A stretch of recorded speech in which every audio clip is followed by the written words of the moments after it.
Yeah, just make sure that got the right microphone on. Yes, I have. Cool. Well, where would you like to go today?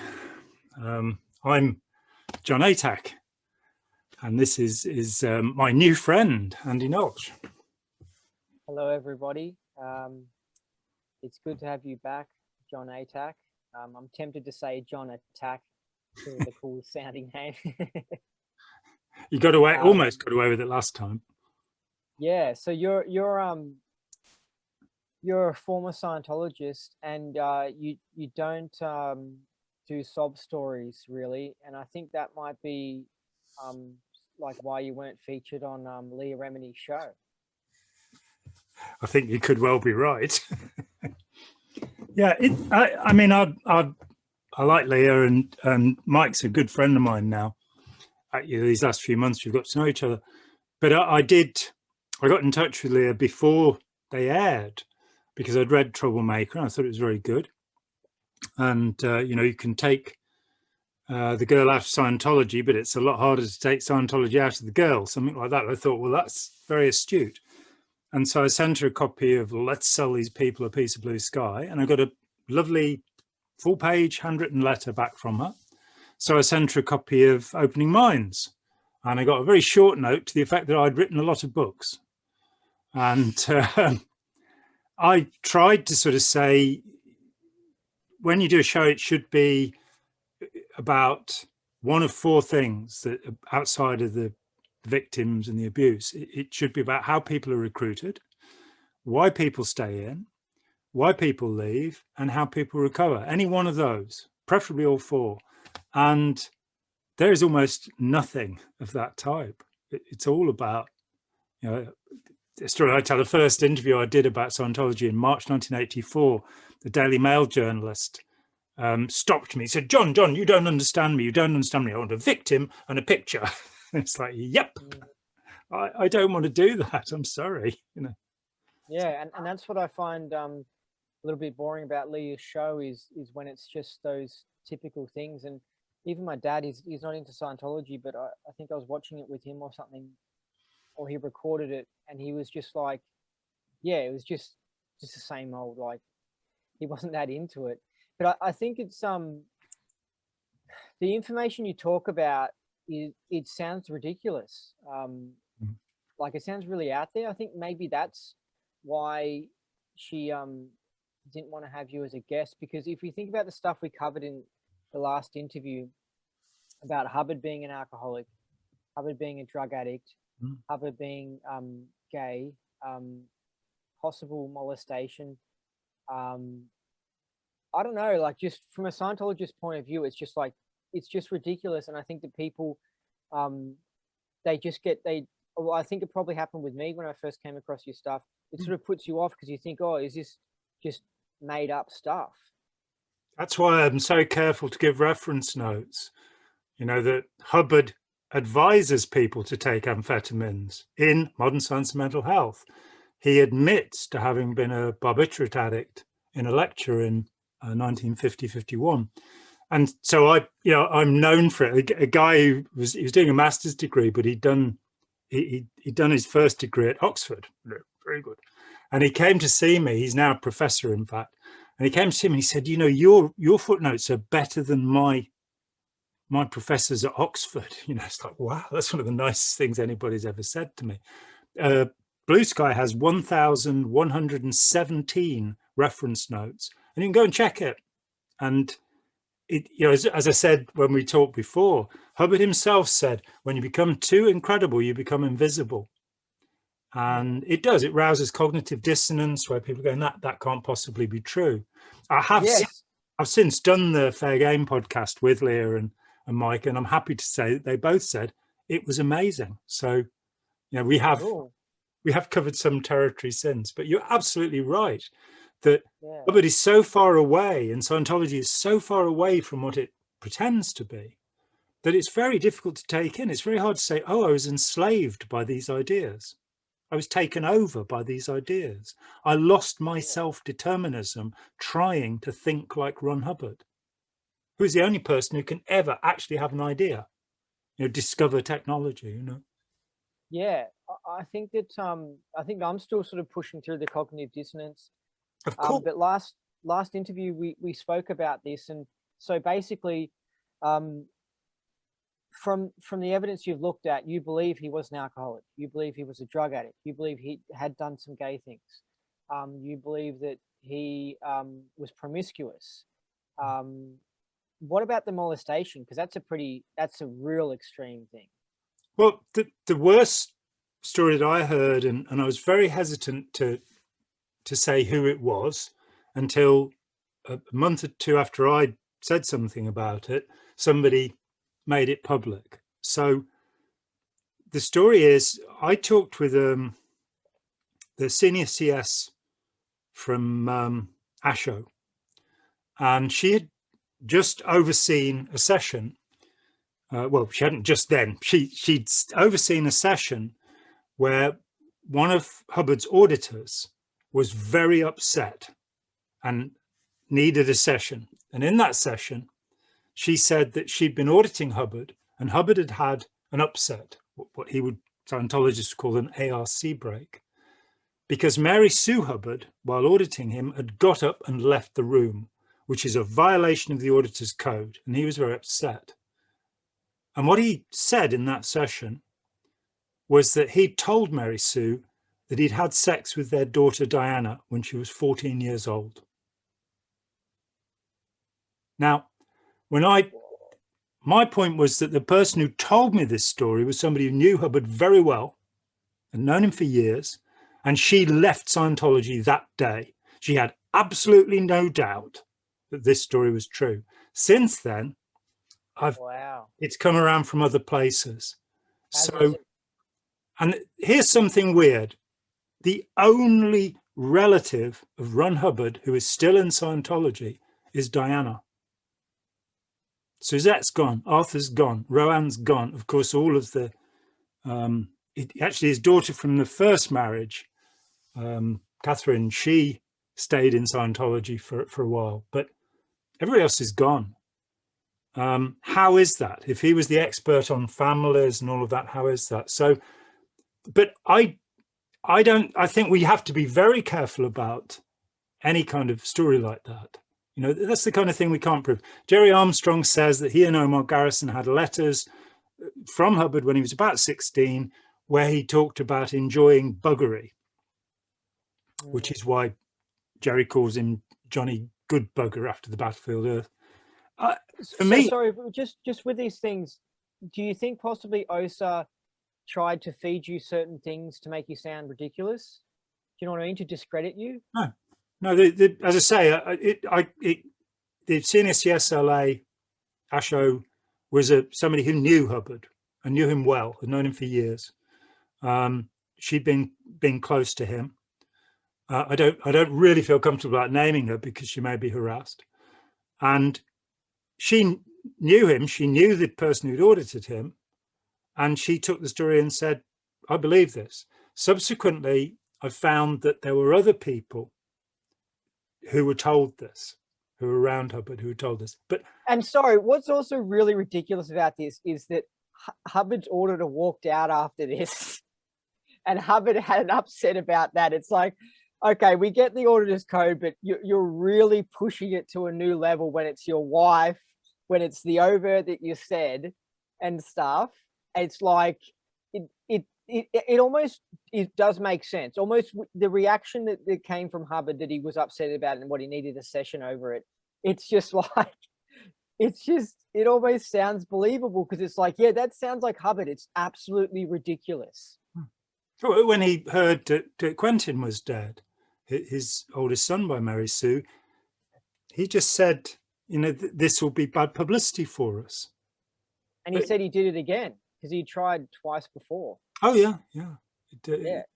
It was persistent. And I know a close friend of mine, Bonnie Woods, who I worked with, excuse me, some years. She was a friend of Quentin's, and she told me the same thing that everybody I know who's met Quentin said, which is he wasn't very smart. He was not an intellectual.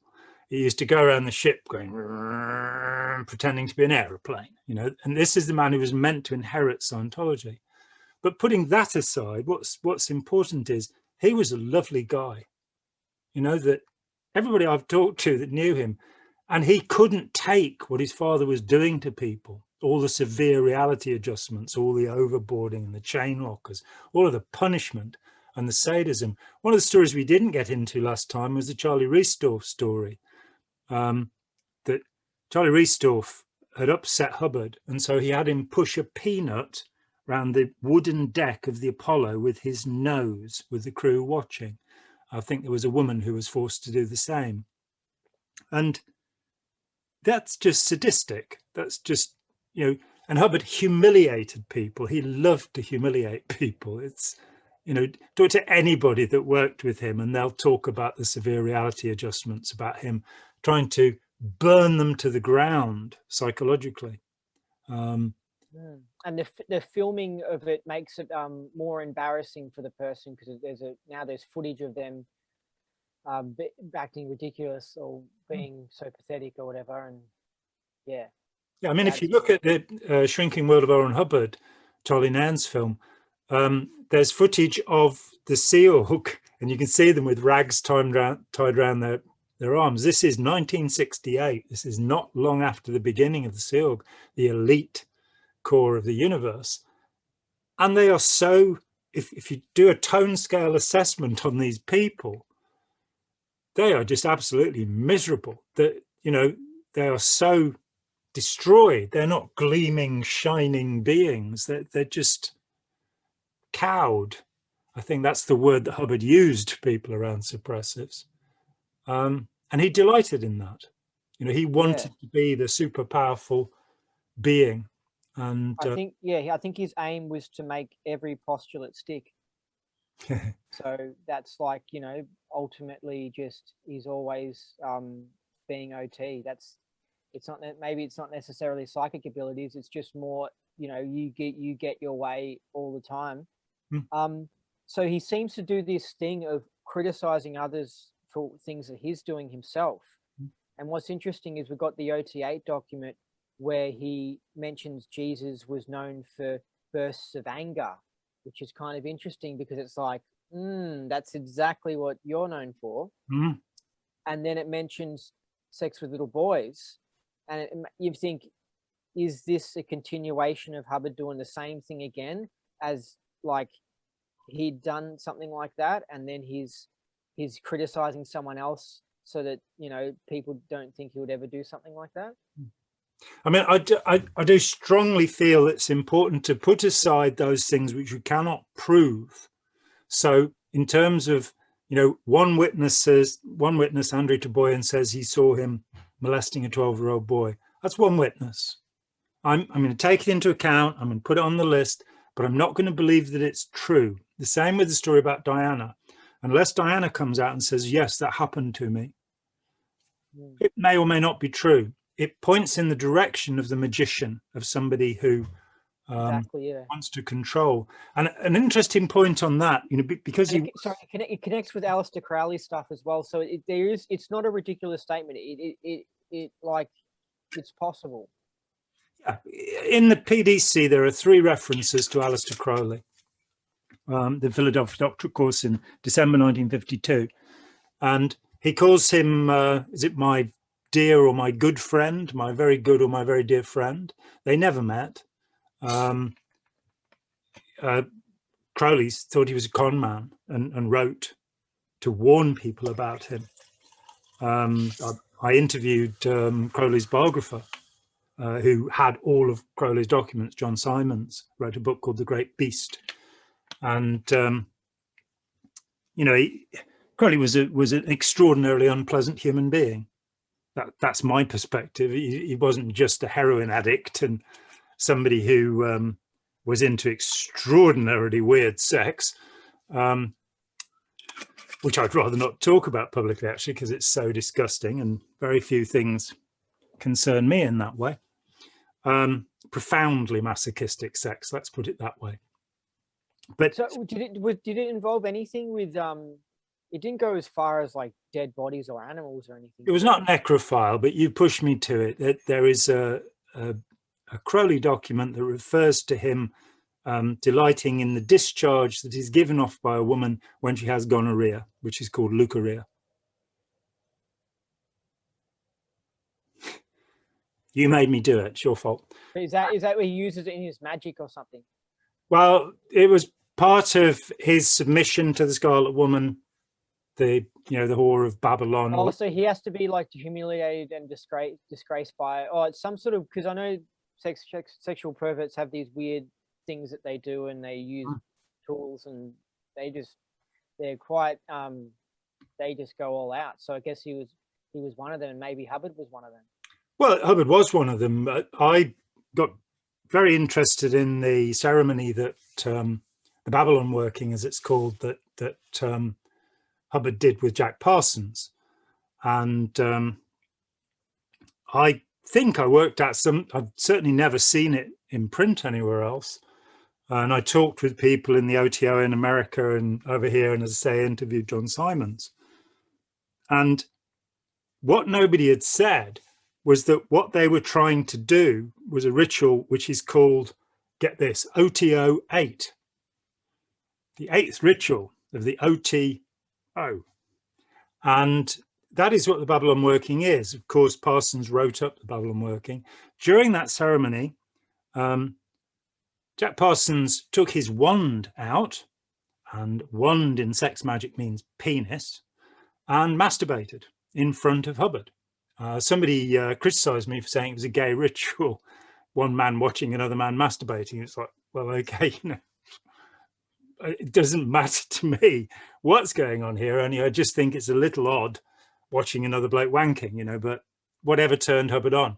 And they listened to, I think it's the Isle of the Dead, the piece of music they listened to, and went through this nonsense trying to conjure up the Scarlet Woman, trying to bring a woman along. And Parsons, of course, thought it worked because Marjorie Cameron turned up, and Cameron would then be his muse from then on. And then he would use her to make the Antichrist baby or something. Yes. Is that what they were trying to do? Yeah, that's what they were up to. And it's described, when Crowley says they're being ridiculous, he talks about the idiocy of these louts in a letter which was mistranscribed as goats. People keep writing to me and telling me it's goats. And no, I've talked with the people who transcribed it. It was louts. It wasn't goats. It's just gone into print that way. The original letters have all been destroyed because they were thought to possibly have some magical power, which these people get into some very strange beliefs as far as I'm concerned. But Crowley says, talks about the idiocy of these louts, talking of Parsons and Hubbard.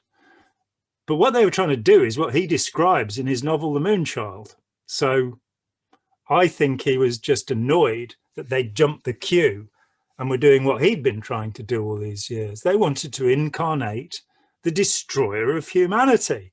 And there are people who might think that's a good idea. And there are people, who might think, as Hubbard said in 1968, responding to Alexander Mitchell's articles in the Sunday Times, that he broke up black magic in America by watching Jack Parsons masturbating. But I don't think that really worked, Yeah, it's like he was engaged in it a little bit too much for just someone there who was trying to stuff things up. He got right into it. I think maybe the Antichrist stuff was trying to destroy the enslavery of Christianity on Earth. Because Hubbard believed, I guess, Christianity was a control system, an evil alien control system or something.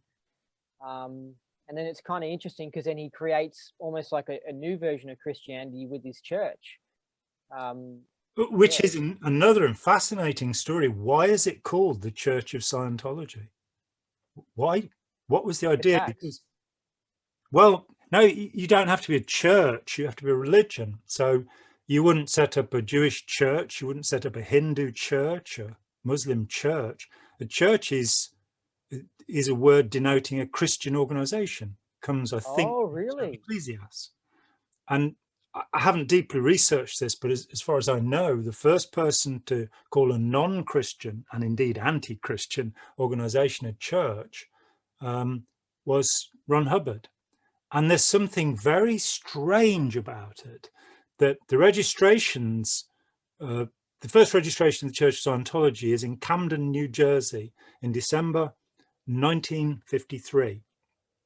And it's signed L. Ron Hubbard Jr. and Mary Sue Hubbard. So that's the registration. He would always say that it was Burton Farber who founded the first church in February 54, which is just Church of Scientology of California. And it was almost, it's like he doesn't want to be the one that's held responsible for calling it that, just in case it goes wrong. The same way that in Science of Survival, he says other people are discovering past lives in their auditing. It's not down to him. Did he say that? Did he really say other people? Yeah. He's saying there are reports coming into the foundation. He's just so full of it. Even the fact that, like, how could he make these clears in the first book without going to past lives? Because after that, it's like suddenly like, oh, you have to, on Ned and all these other things, oh, you all have to go into past lives. How did he make the clears without past life stuff? I thought we were going for basic. I mean, it's just full of it, you know? Yeah, and it's not consistent, and you can't add it together in any way, as we said. Yeah, and what's interesting is what is consistent is this hypocrite thing, yes. Right? Because he criticizes Christianity and everything, and then he does a similar thing by setting up a control system in a church, and it deals with demons or whatever, like the entities. And he criticizes. It's just funny because he's criticizing Christianity and then he just does the same thing, and it's just, that is consistent that he continually does that. Yeah, that term and opterm, I think, is the what he called it. That you know, he believed that it's a two-terminal universe, and you have a negative and a positive, which is a pretty simplistic view. If he'd studied Buddhism, he'd have seen that Buddhism argues from 4 points, not from 2. It's a fairly complicated system. But he never did study Buddhism. He just claimed to be Metteyya. Now, if we go back to the religion angle, of course, on the 10th of April 1953, Hubbard writes a letter to Helen O'Brien, who's the head of the Hubbard Association of Scientologists, and I said last time, wrote, for me, one of the few books that should be read about Scientology, Dianetics in Limbo. I don't think it's ever been published. I had the Library of Congress copy, and then Helen actually sent me the full manuscript. And I wept at several points through it because the story is so poignant. But he writes to her and says, what do you think of the religion angle? And he basically says, we're not making enough money, and I think we could make more money. And she's a bit tepid about the religion angle. So it waits, and that's April. It waits until December. He registers 3 churches. And one of them is the Church of Human Engineering. One of them is the Church of Scientology. But the third one, when they came to compile this lovely book, Hubbard, of course, never looked at anything. The publishing was all down to John Sanborn. Hubbard didn't have time to even redraft anything, which is why Dianetics is such a mess, the book. Other people wrote all of the other books. Not one of them is Hubbard's. From his lectures, from his notes, certainly, but written by other people. Whoever compiled this book got hold of something from a lecture and put it right here in the book. And it says, and I'm going to put my spectacles on just to make sure that I don't miss a word. Church of American Science. There is a difference between the Church of American Science and the Church of Scientology. The Church of American Science is a Christian religion. It believes in the Holy Bible. Jesus is the Savior of man and everything that's necessary to be a Christian religion. So he founded a Christian religion on the same day that he founded the Church of Scientology. Whoa. Now, hold on a second. Yep. Are you sure the Church of American Science, is that what you're saying is this Christian thing? You sure that wasn't some like Mary Baker Eddy or whatever that already existed in America at that stage? And the registration papers from the registry office in Camden, New Jersey, for all three of these groups. They are signed, all three of them, by L. Ron Hubbard Jr. and Mary Sue Hubbard. And he literally invented that name for a church. Like he Church of 100%. American Science, not the Church of Christ Scientist or Christian Science, but the Church of American Science. And it's very important. This is mind blowing. Yes. This is like, because it's like he's a con man. This is kind of like that statement that he said where the way to make money is to start a religion. And he said it to numerous people prior to starting the religion. Yeah, prior to starting the religion. So it's like he knew like what he was doing right from the start. So he it's like he was creating Scientology and then this other Christian religion. So he was trying to see what works.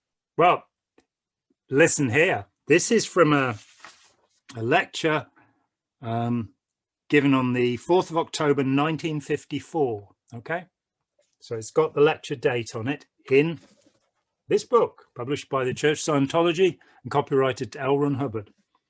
So, Church of American Science is a Christian religion. It believes in the Holy Bible, Jesus is the savior of man, and everything that's necessary to be a Christian religion. People who belong to that church are expected to be Christians. These two churches fit together, Church of Scientology, Church of American Science. We take somebody in as a Church of American Science. It doesn't disagree with his baptism or other things like that, and he could gradually slide over into some sort of better, wider activity, such as the Church of Scientology, and a little more wisdom and come a little more close to optimum. Then if he was good and one of the people that we would like to have around, he would eventually slide into the Hubbard Association of Scientologists International. So we have provided stepping stones to Scientology with these organizations. So this is like some sort of front group he was creating in order to recruit people into Scientology. Yes, but he was in order to recruit Christians who would then do something better than Christianity. That's the word he uses. They could slide over in something better than Christianity, which is Scientology. Now, he also, of course, years later would write a letter to a Roman Catholic in which he claims that there's nothing incompatible between Christianity and Scientology. And you're kind of going, reincarnation, Xenu, the claim that Jesus is an implant, the claim that Christianity was invented in 600 BC by a group he called the Nestorians, I think. But this is where Hubbard, because he said like you just get, so you get in this, and maybe he knows he's doing it, but by 1 minute saying Christ doesn't exist and then Christ does exist, I mean, it's just like, what the hell is he on about? He just confuses everything. You're starting to believe what I said about him taking drugs. I don't think there was anything deliberate. I think he's just confused. It was years before I went, almost every lecture starts with him saying, what day is it? Oh, really? Wow. And in almost every lecture, he gives the topic of the lecture, talks about it for a minute, and then tells you a load of stories that have got nothing to do with it. And then at the end, he kind of comes back again. I'll tell you a story about that. In 1984, I interviewed Joe Scott, who was Hubbard's secretary at Fitzroy Square, is it, when he was in London in 54. And because things were getting a bit dangerous in America for him at that time. And she said he'd get up at around about noon, and so do I, so there's nothing wrong with that. He'd be eating his scrambled eggs, and he'd say, Joe, what do you think about such and such? And for 20 minutes, she'd tell him what she thought. And then she'd go into the lecture theatre that afternoon, and she said, I'd be standing at the back of the hall, and I'd be going, well, the back of the room, it wasn't that big. I'd be going, oh, he's so brilliant. Hang on, that's what I just said to him. She also said to me that he told her that the book Dianetics was channeled. It was automatic writing, and he does make a reference to research through automatic writing in Original Thesis, I think it is, or in Evolution of a Science. It's one of those. So he does admit to using automatic writing.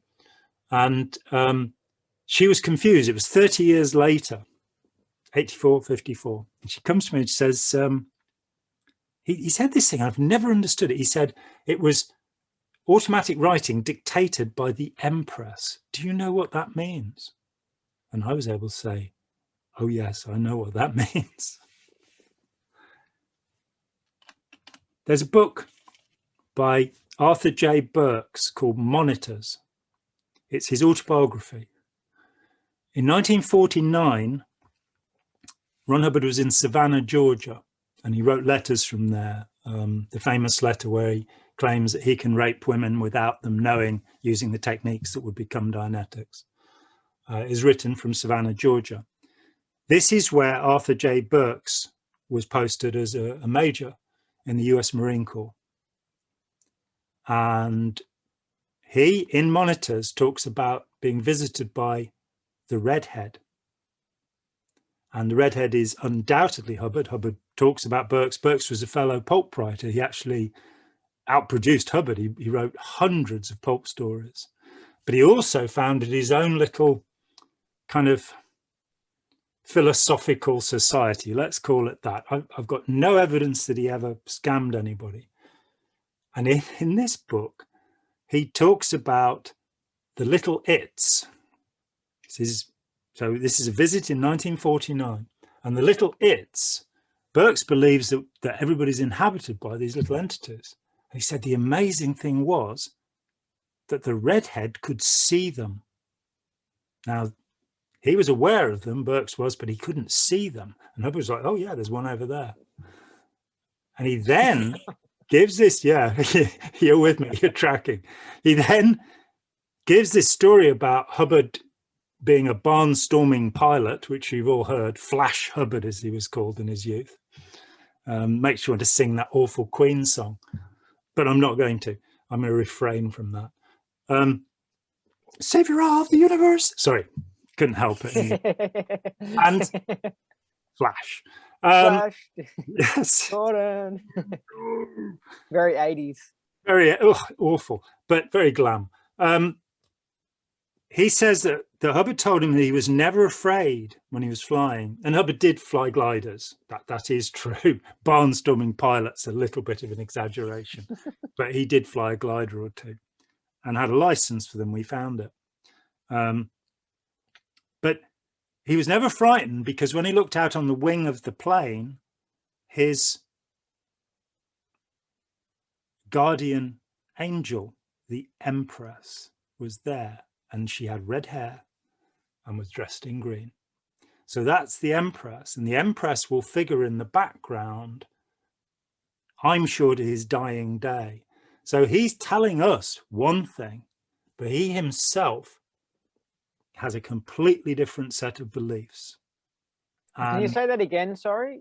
Just repeat that again. He's telling us one thing, but he himself... No, but about the winged thing that you were saying. Sorry. He was never frightened because when he looked over onto the wing, there the Empress would be, with her red hair flowing in the wind and her green, jade green garment.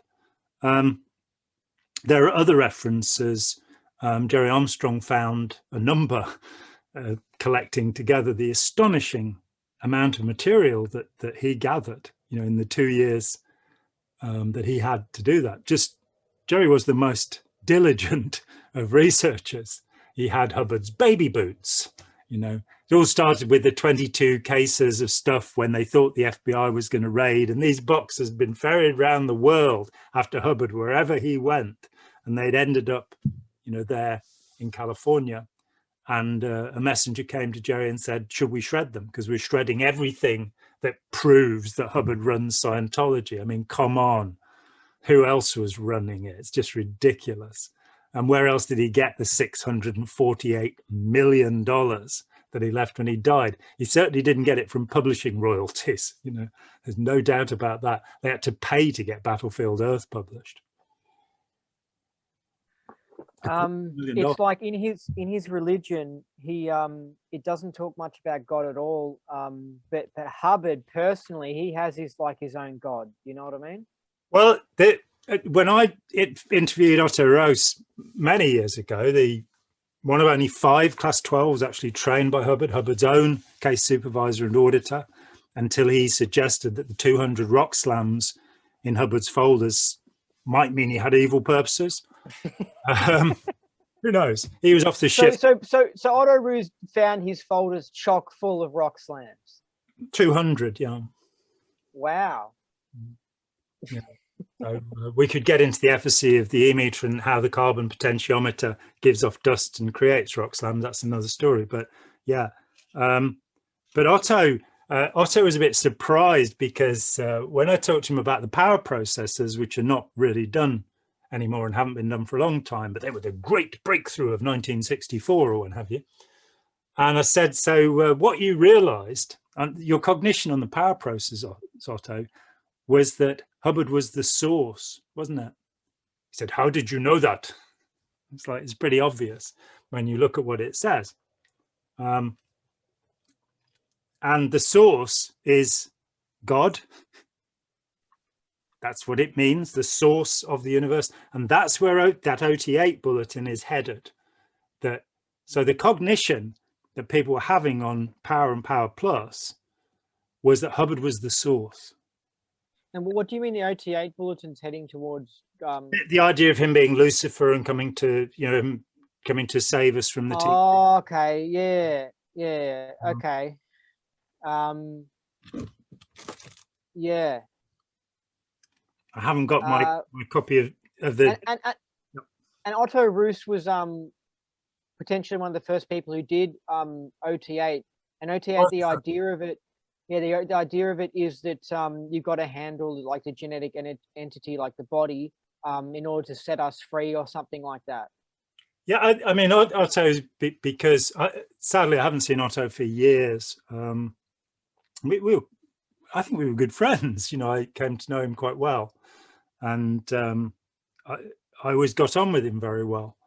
But I try and get on with everybody very well, no matter what, especially if they have information they can give me, that might be helpful to people. But Otto wouldn't talk about the content of OT8. So was he still a believer? Yes, absolutely. When he left the ship, I think he had less than $5 in his pocket. By the time I met him, he was worth £23 million. He had businesses in New Zealand, Ireland, England, Holland, and California. And he said that was because he'd applied the technology. And he used the admin tech or the spiritual tech? Everything. Just everything. And he was really pleased when Barry Pemberthy released the ability meter, because it didn't have Hubbard electropsychometry. He used to tape over the Hubbard so that he could audit his staff without them knowing it had anything to do with Scientology. Oh, no way. So he actually used the admin tech in his businesses. So he said, but I didn't look closely enough. I think there is something about, and I think it happens with some military people too, that there's something just about the sheer force of intent that people can have when they've been, pushed into a position of power and leadership. And Otto had great presence. Yeah. Well, I noticed that with people who aren't talented, when they get this idea from Hubbard that they can do anything and whatever, it ends up leading to a bit of a train wreck. Like they'll start a business and they end up becoming like scam artists because they're trying to be too OT and they don't have the ability. But if someone actually is talented and then they really believe they can do it, then it would really assist them to be successful. Yeah, exactly. And there is something about, a number of people who were involved with Scientology have gone on to become significant. I mean, how much to go? Ira Chalef, for example, is a world leader. He's an incredible in his field. His courageous followership and intelligent disobedience are recognized the world over. And it's 40 years ago since he was involved, but he worked for Hubbard. But Ira is a tremendously charismatic and empathetic human being, very much the kind of person that Hubbard wanted to recruit and weaponize for his own ends. He probably thought he could control an empath easier. Well, he seemed to, the story about the where he did assessments to find out whether the crew on the ship were soldiers of light or soldiers of darkness. This ancient. Yeah, I heard about that. Yeah, it's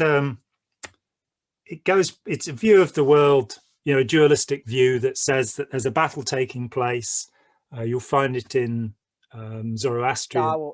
It's like Star Wars, basically. Like you're either a Darth, I don't know what Darth Vader's guys. A Sith or a Jedi, yeah, it's like that. And it's ridiculous nonsense, but one of the fundamental ideas that is underneath Zoroastrianism or Zarathustrianism is this endless battle between light and darkness, with Ahura Mazda, the god of light, and I think it's Ahriman, Lucifer comes into their thing too. That becomes a form of Christianity that's called Manichaeism, and it's a dualistic world. You belong to the good or the evil, and that's that. Hubbard actually had people put on the e-meter to see which group they'd come from, and I was told that he promoted all of the people that had been soldiers of darkness.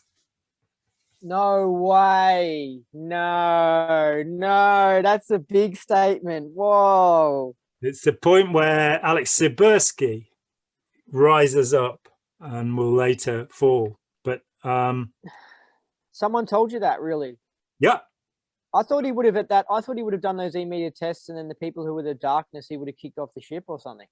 Yeah, some chance. They were sent out to make money, make more money, make others produce so as to make even more money. The governing policy of Scientology. So hold on a second. So his soldiers of darkness he sent out as Regis? Sibursky, also known as Berserksky, was sent to England in June 1974 for what was somewhat pathetically called the Battle of Britain. And they set up a huge marquee on the grounds at St. Hill. They crush Reg to get everybody there. This is the most important event of your life. You have to be there. And when everything in Scientology is the most important thing, and it must be done now. And it always happens to involve money. Oddly enough. Yeah. It's called the scarcity principle among people who study influence, that you've got to do it now. You've got to buy it now. You've got to have it now, because tomorrow it'll be half price probably, because we'll have so many left over, can't get rid of. It's in big league sales as well, the book. It is, yeah. But also you can manipulate someone better if you're just half an hour sales talk, bam, you get the whole sale in. Except if you spread it over like 2 weeks, it's like you're unlikely to manipulate them as well into buying it. Yeah, absolutely. You've got to use immediacy as a way of getting people to do things. So basically they were told they couldn't leave the tent until they'd signed a postulate check. So that would be back in the old days when you had little paper checks.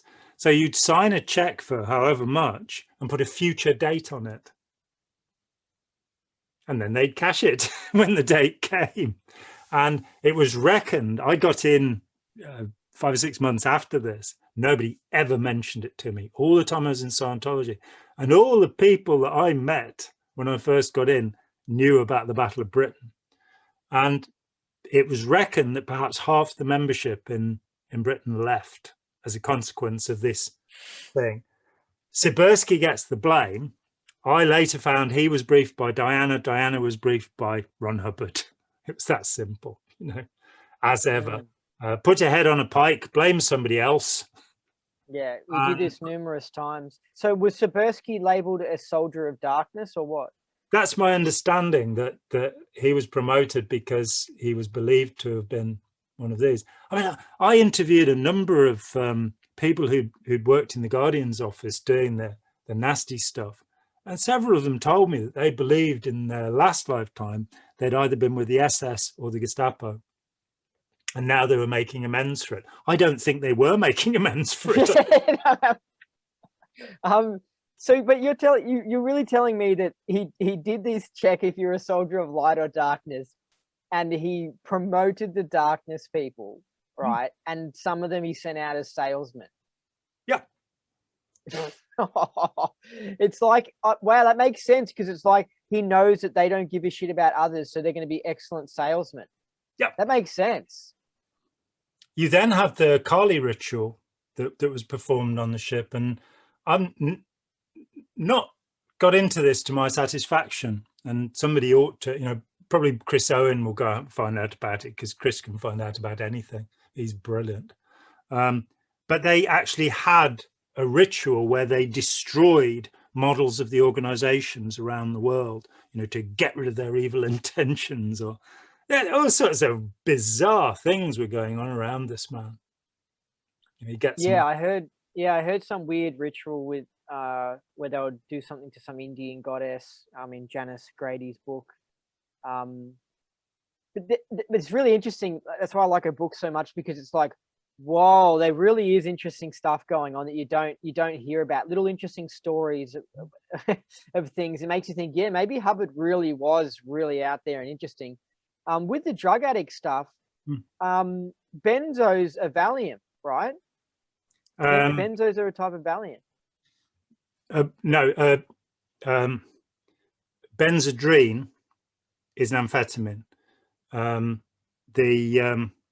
The family of the Valium, Librium, and other things are, the words escaping my mind, they are benzo diazepam. Diazepams is the actual name for Valium.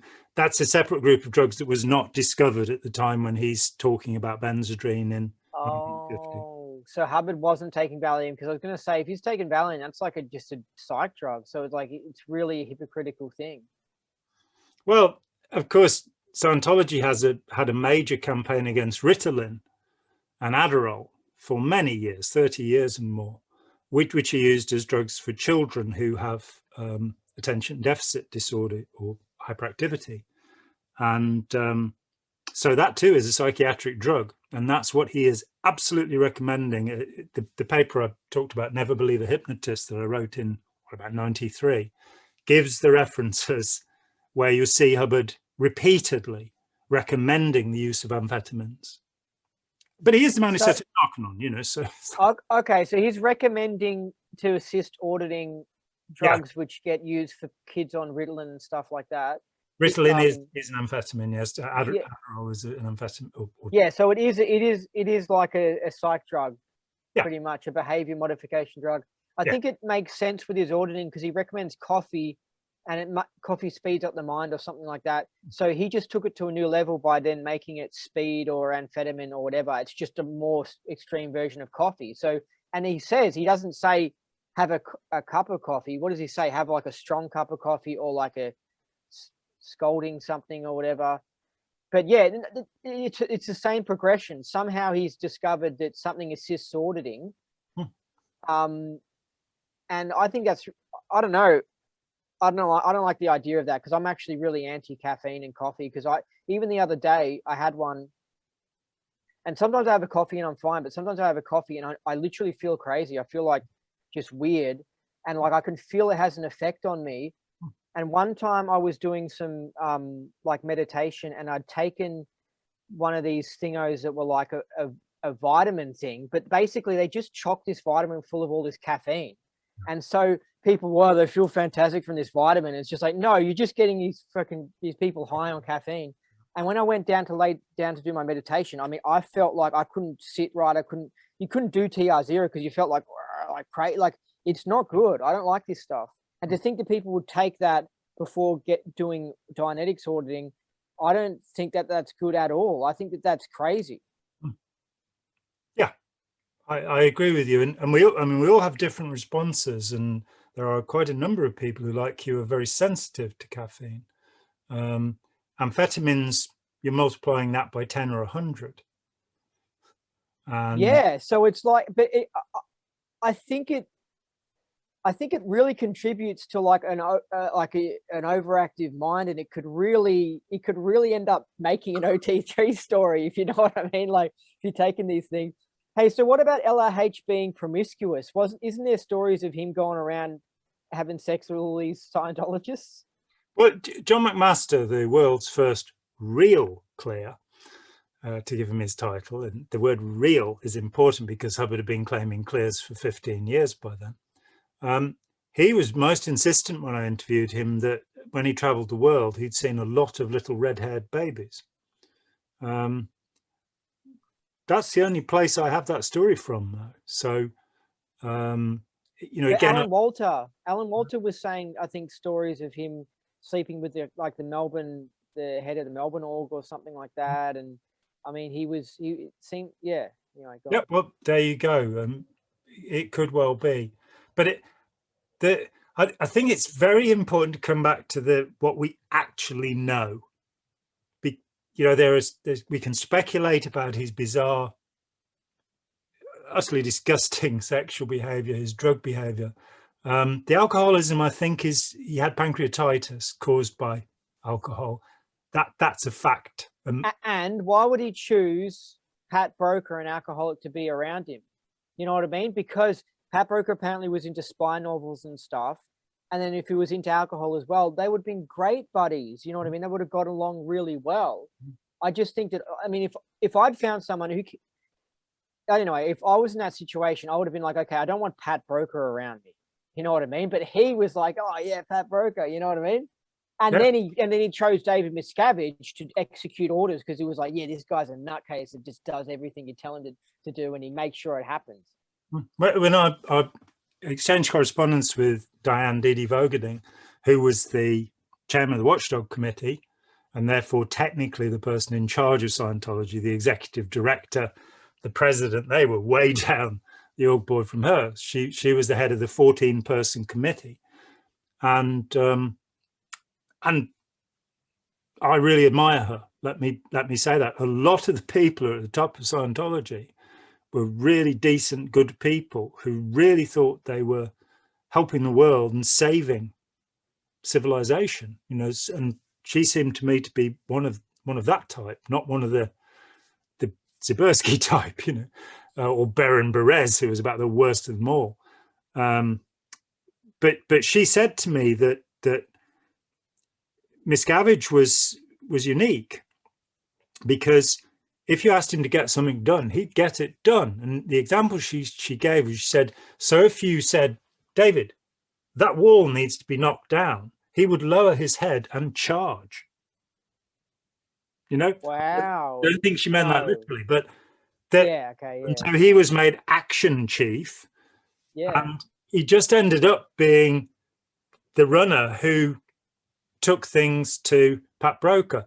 Do you know the story about the confessional he did with Jesse Prince?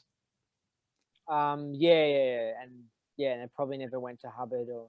Well, it certainly never went to Hubbard. That if he'd found out that Miscavige and Broker were going to Las Vegas on his money, going out whoring and gambling on money that had come from Ron Hubbard's bank account, that would have been the end. You know, there's no way he would have accepted that.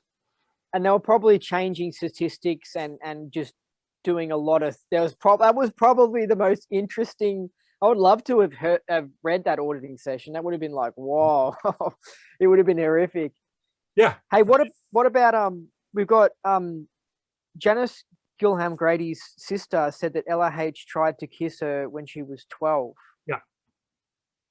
Yeah, you heard that as well? Or you reckon it's true? Yes, I have. I got into a little bit of it because when I reviewed Janice's book, and I wanted to give her a positive review because, you know,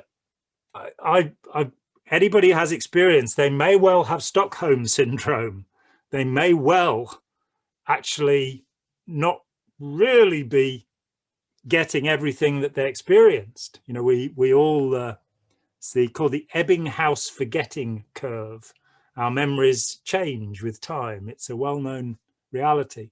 So there may be what do you mean by Stockholm syndrome? I'm trying to understand that. If somebody was completely under the control of L. Ron Hubbard, and I'm going to say it.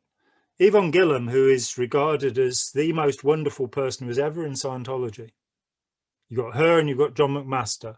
Now, Yvonne was dead, you know, before I could talk to her. John McMaster I did interview, and it really shocked me that this man was considered, he was lionized. He was considered the most wonderful human being because he was a dreadful human being. I came to know him over a period of months, and he was one of the most narcissistic people I've ever met. I never saw food pass his lips, but I saw him drink a lot of vodka, and he was just all about himself and putting on an act. You talk about John McMaster. John McMaster. I have 6 hours of recorded interview with him, which I will. Yeah, but the only thing I have a problem with you saying that is that he was really well liked, and he was like this fantastic PR guy. That's why Hubbard chose him for the first clear. Yeah. Has he changed? Had he changed after? No, he'd been the same person. He was a narcissist. He was. Do you think maybe that he has a public personality when he was touring the orgs, and he was putting on a whole social personality, but privately talking to you, he opened up, and he was. No, he didn't open up to me. It was still the same man that did the tours, but I was a different audience, and so we'll get back to Yvonne, right? But when the first time I interviewed John, 3 hours, recorded it, and I come up a few more questions. And I'll never forget how the interview started, because I said to him, oh, sorry, by the way, are you ever going to post these sorts of things online? Yeah. That would be fascinating, huh? The time will come. I mean, forgive me, but I've spent 37 years doing this, and I'm just about to retire this year, and I don't have a pension. I don't have any money in the bank. And whenever I do something, it's because it needs to be done. But I have a very busy life. You know, I have 4 children and a grandchild and all sorts of things going on. So I have interviews. I've got interviews with Otto Rose as well. I have an interview with Ken Urquhart. But at the end, we'll get all your donation details down at the end. That's very kind. And the information about your new book. It's just anyway, go on. It's just a matter of, you know, I don't want to be whinging. I don't want to be a whinging pom. I do want to just say that nobody buys my time. So therefore things get done when I have time to do them. I've had the McMaster interview digitized, but I haven't had a chance to listen through to it. And, you know, I like to be sure before I publish something that I know what I'm publishing. But putting that aside, because it's not significant, when I interviewed him, I said to him, the interview started with, how did you get into Scientology, John? Well, I was born in Durban and I got the whole life story. The second time I went to interview him, he said, I'd like to record this for myself. And he hit the play button, not the record button on his machine. And it went, I was born in Durban. And there was the whole spiel. Ralph Hilton, who was on somewhat friendlier terms with me then than he is now, because I outed him as a follower of Aleister Crowley, and he denies that absolutely. I wouldn't be surprised if he was. I think he seems like someone who would be. Right. He talked to me for hours about his respect for Aleister Crowley. And he also criticised me for saying that Steve Bisbee was involved with Aleister, you know, was involved with Aleister Crowley, and it made me. Hold on a second. What's I'm just interested, because some people have. There's 2 ideas about Crowley. They either like him or they really hate him. So, like, what's the cool stuff about Crowley? Is it just really interesting technology, or what? No, there's no technology. He was an awful human being who. That's a complex subject. We should probably do a separate thing about it. I'll ask you later. Okay, I'll ask you that later. But yeah, Ralph criticized me online for saying that Steve Bisbee was into Aleister Crowley, and it made me laugh. Steve was a good friend of mine. He carried on auditing. In fact, Otto Rose said he was the best auditor he'd ever had. That's how good he reckoned he was. And I wasn't into Scientology anymore. I didn't believe that, but that doesn't mean you can't be friends with people. So Steve and I, through to his death, we remained friends. But it made me laugh because the last time I saw Steve before he died, I went to his house in East Grinstead. So I'm getting confused here. Who's Steve Bisbee? Steve Bisbee ran the Advanced Ability Centre, East Grinstead. He was an OT5 auditor, flag trained auditor in CS, and he defected with his partner, Morag Belmain. They're the group that, through Ron Lawley and Morag Belmain, actually took the OT levels from the Denmark organisation. So that's how OT5 and OT4 indeed leaked out into the world. So Steve was the top guy in that group, though he was not involved with that particular escapade. I spent the day with them after they got back. They were making photocopies of OT packs and drinking magnums of champagne and what have you, which is great, good fun. But so Steve was a highly regarded independent auditor. Ralph Hilton was incensed that I should suggest that Steve liked, Steve was into Aleister Crowley. It made me laugh because the last time I saw Steve, the first thing he said to me was, "Don't you just love Aleister Crowley?" It's like, and I said, "No." And that was the end of that bit of the conversation. I've read a little bit of Crowley and I was just like, this is the hardest thing ever to understand. This is like something you'd have to jump into and be into it for your whole life in order to just read one of his books. I was like, what is this? Yeah, I find him pretty much unreadable. I was very glad that he tends to put in bold the things that he thinks are important. So when I wrote a paper called Possible Origins for Dianetics and Scientology, which shows that Hubbard takes more from Crowley than from anywhere else. Fortunately, I only had to read the bits in bold, and there it all is. So what were we saying? I was talking about evil. You're talking to John McMaster, and I'm still surprised that John, you were left with a bad impression of him, like he was an egomaniac and all this sort of stuff. So did you see through his fake pretend personality, like his fake social personality? Well, I think the thing is that when I visited him, he lived in abject squalor. The tiny little place he lived in was atrocious. And sorry, can I say as well? I mean, I don't mean to offend people who are clear and that sort of stuff, but I mean this is signs of somebody who's an OT or a clear like this. I mean, this is where they end up. Like it's a totally believable thing. Like it's not like he's suddenly this amazingly successful rock star. There are heaps of people who have gone clear or OT and they end up being like what you're saying, where they're just like they struggle to pay the rent. Yeah, and the significant problem was that he was a profound alcoholic. He wasn't just somebody who drank. As I say, in the year or so I knew him, I never saw a morsel of food pass his lips. It was the cheapest white wine or the cheapest vodka.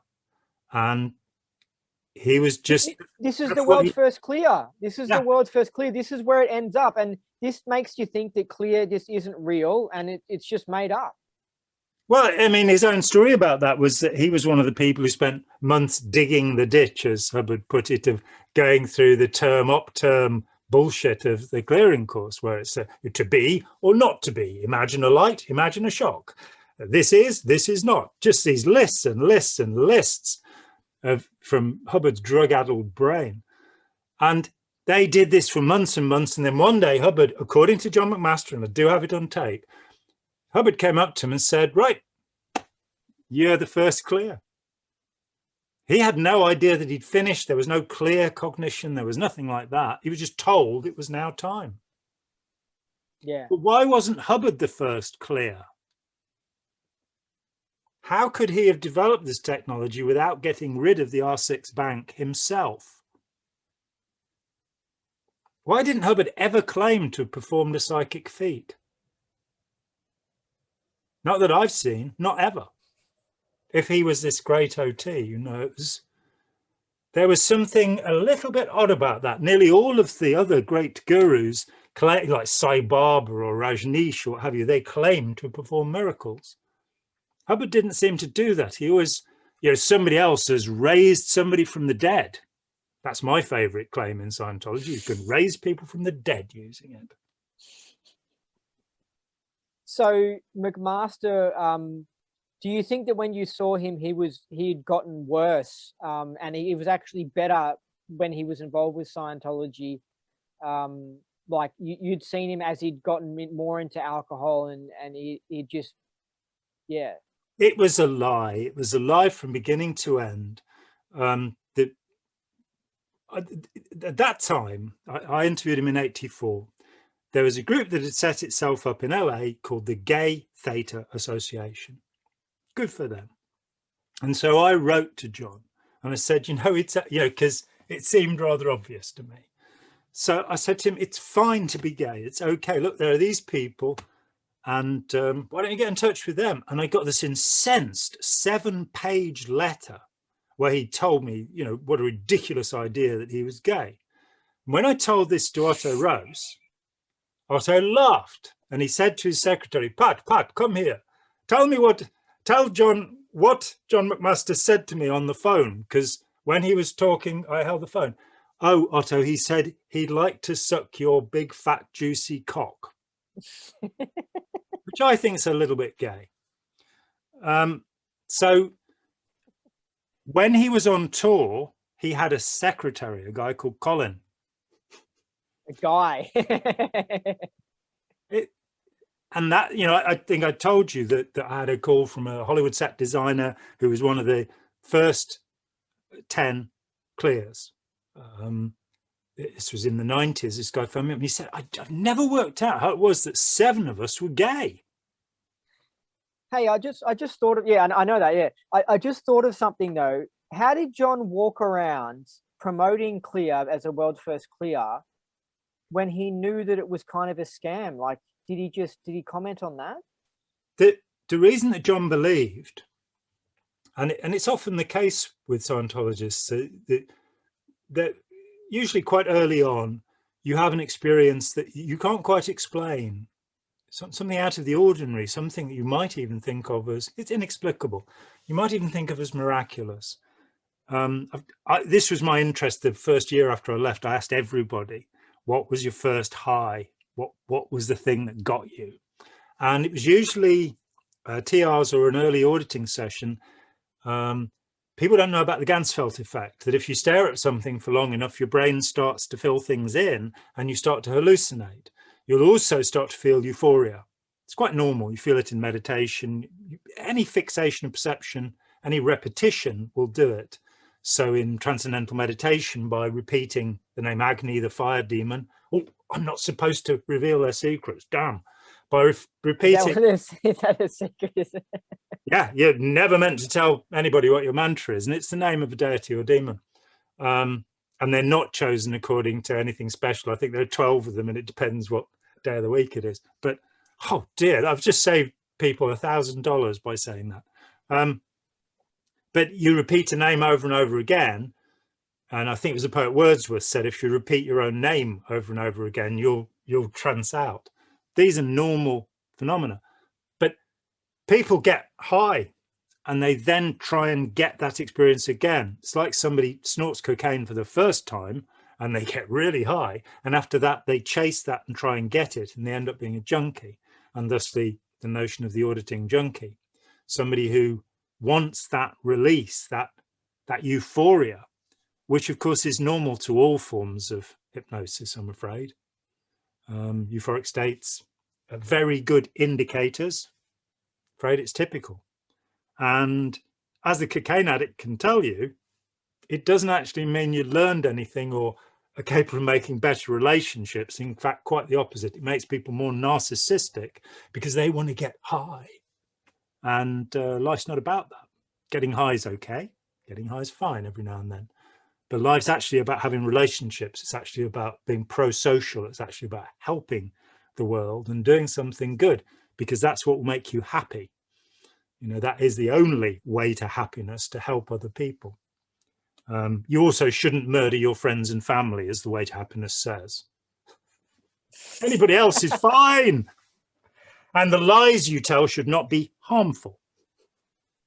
You tell lies. Dear, dear, dear. So, so what you're saying is that John McMaster, he bought it, basically. He thought, yeah, I'd achieved clear, and even though I didn't have this amazing moment where I was suddenly, like, all my fears had totally gone away, and like he was just like, yeah, I've achieved clear. Well, I was, as ever, I meandered off, and I hope people will forgive me for that. John said that John had stomach cancer as a young man, and he had a portion of his stomach removed, and he was in terrible pain. And he had an auditing session when he met Scientology, and the pain went away. And he told me, and he's now talking certainly more than 20 years later, that the pain had never returned. So there are such stories from other forms of hypnosis. In fact, the most astonishing hypnosis story is one that comes from East Grinstead, of all places, that in the 1930s in the hospital, a man came in and he had scales for skin. It's called ichthyoderm, where your skin forms in scales, and he had a hypnotic session and his skin normalized thereafter. So there is an incredible, almost, it's never been successful again, I don't believe, for this very rare condition, but very interesting. But that's to say that we have within us the capacity to heal. There's the placebo effect, there are all sorts of things.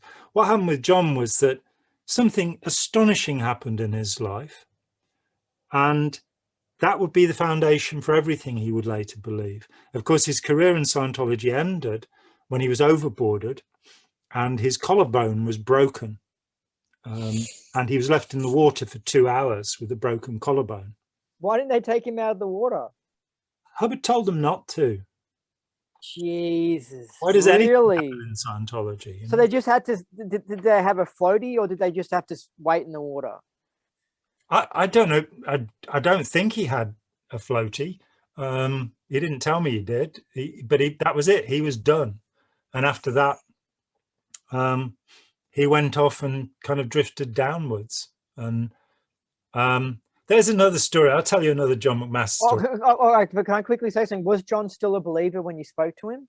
John went off and sold auditing. He actually got totally back into it and made a good living for a couple of years, which is how I encountered him again. But, did he sell it independently, or was it part of the... Yeah. Oh, he did. And did he still believe in the state of clear, even though he was drinking alcohol and stuff? You know, I don't know. I don't know whether he conned himself before he started conning other people, because that often happens. I think so when you spoke to him, he wasn't like, yeah, no, I never went clear. He was just like, yeah, I went clear, and he still believed it. He didn't comment on it. He still believed that Scientology had some good ideas in it, but he also felt it had some terrible ideas. So, for example, when Hubbard started in on the suppressive person fair game thing, John said he went and talked to them and said, surely, rather than disconnecting, what we should do is process these suppressives, because the world would then be a much safer place. And surely the thing to do is not to hide from them and run away from them. Surely we should confront them. Isn't that what the technology says? And Hubbard then issued the fair game law, which is his response to John's empathetic approach, more empathetic approach. So he disagreed with aspects of Hubbardomania, but he believed in the idea of auditing. Whether he believed in the state of clear, that's a good question. I never asked him. Oh man, yeah, Maybe if we got a Ouija board, we could contact him. And oh no, he'll be in his next incarnation now, won't he? So because he was unsuccessful, he was drinking alcohol. Because I assume that anyone who's drinking alcohol is doing it to numb some sort of problem that they've got in them. yeah. And so when they don't have the alcohol, they're feeling bad. So I'm sure he would have to question the tech or something like that, because it didn't seem to work on him. I think a lot of people are able to create a separate self. Robert J. Lifton, the great Robert J. Lifton, when he wrote The Nazi Doctors, he talked about a condition called doubling. And he said that, you know, the guy would go home to his family, and you can read accounts by the children of SS men, and be absolutely loving and wonderful, and then go and murder people. And I always quote Mick Jagger at this point, which is, the gangster looks so frightening with his Luger in his hand, but when he gets home to his children, he's a family man. And I think that doubling, that idea of a separate persona, which is very much what Hubbard was, you know, in public. I was just about to say that, like, he would suddenly flare up and be wild, and then next minute be like, "Hey Jimmy, how you doing? Yeah, you ordered that person?" Yeah. Absolutely. So with John McMaster, I stayed in Sunland, overlooking the valley in LA, and John had been there about 3 months before, and the woman whose house it was said she'd had to throw him out because she'd come home one day, and she had 2 teenage daughters, and she'd come home early one day, and she'd found John running around the house naked, chasing his new boyfriend. And well, she had no objection to him being gay. She was a little worried about her kind of 12-year-old and 14-year-old walking in on this, and so she'd had to throw him out, bearing in mind that he had written me a 7-page letter assuring me that he was not gay. So yeah, it's really aberrated, because non-aberrated conduct would just be like, "Yeah, I'm gay." Yeah. You know what I mean? But then, like, it's really so it seems like, I think this happens to a lot of Scientologists. They go into Hubbard's just crazy valence while they do Scientology, because that behavior is sort of Hubbard type behavior. And the whole aim of Scientology is to turn you into Hubbard. Yeah. To erode any compassion you have, make you utterly selfish. I think it's infectious when you keep on reading the stuff, and you sort of go into his personality. And there are a lot of people who, a lot of auditors know this. A lot of PCs claim that they were Hubbard. I did it actually once in a session, because I just had I guess because from studying all the Scientology thing, Hubbard was in my head so much, and I just thought, yeah, maybe I'm Hubbard in a past life or something like that. Maybe you were one of his BTs. Maybe he was one of your BTs. Oh, well, that's the BT theory. I know, it's so ridiculous. When you get to that point, you could just go, well, anything's possible, you know. But it happens a lot. A lot of people, they originate, oh yeah, you know, I am Hubbard. I'm Hubbard reincarnated or whatever. And sad stuff. Anyway, I wanted to say this, and I feel mean saying it, but I'm going to say it. Yvonne Gillam Jensch, the founder of the Celebrity Centers, was alongside John McMaster, who I've now burned down to the ground, alongside John McMaster, they're the 2 most revered Scientologists. More people felt love towards those 2 people than anyone else in Scientology. But maybe David Mayo is, and maybe Captain Bill are up there as well. No, they're not. There are people who've liked them, and there are people who've admired them, but there was a genuine affection. Yeah, and I did know David Mayo, and I did know Captain Bill, both of them reasonably well. And sorry, I know we're going off topic, but did David Mayo? Anyway, no, don't worry. We'll go into that later. Just continue what you're saying, but I want to ask you about that. I just wanted to make a simple point, which is that Yvonne gave all 3 of her children to run Hubbard to be on the ship, where they were not given a proper education, where they had no parent or caregiver, where they were just, and they were the first 3 messengers. Janice was 11 years old. As a parent, if I was a wonderful, empathetic, compassionate person, and, you know, I do my best, I can't imagine giving my children up. You know, I know people who were sent to private schools, and they're the hardest people to get out of Scientology, I'll tell you that, because they were trained to be in a cult, in an authoritarian setting. And the idea of sending children off, you know, it's my responsibility as a parent to love my children, you know. So, you know, and I had 2 marriages, 2 children by each of them, and each marriage failed. But I fought in the courts to maintain contact with my children. And indeed, all of my children ended up living with me by their own choice in the end. I cannot imagine being a parent and letting children, putting children into the care of Ron Hubbard. Of all, I know, but she thought she really thought she was saving the world, so she thought she was saving everyone. You know, you know. Yeah, but even then, as a mother, she's in Los Angeles and they're in the Mediterranean. They need her, and she's giving. You know, even when you go to a private school, there's a matron there at least to look after you. There was nobody looking after these children, and conditions aboard that ship were appalling. You know, look at Mike Rinder's description of the men's dorm, you know, the cattle hold, the stinking cattle hold. This was not an environment for children. And anybody going there should have been able to see that. So this is that doubling. This is that contradiction where somebody can be the most lovely person imaginable, and yet they're doing horrible things. They're doing irresponsible things. And the care of our children is the most important thing we'll ever do.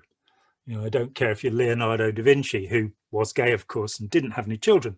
But if he'd had kids, then that would have been more important than the Mona Lisa, as far as I'm concerned. Not that I particularly like the Mona Lisa, I must say.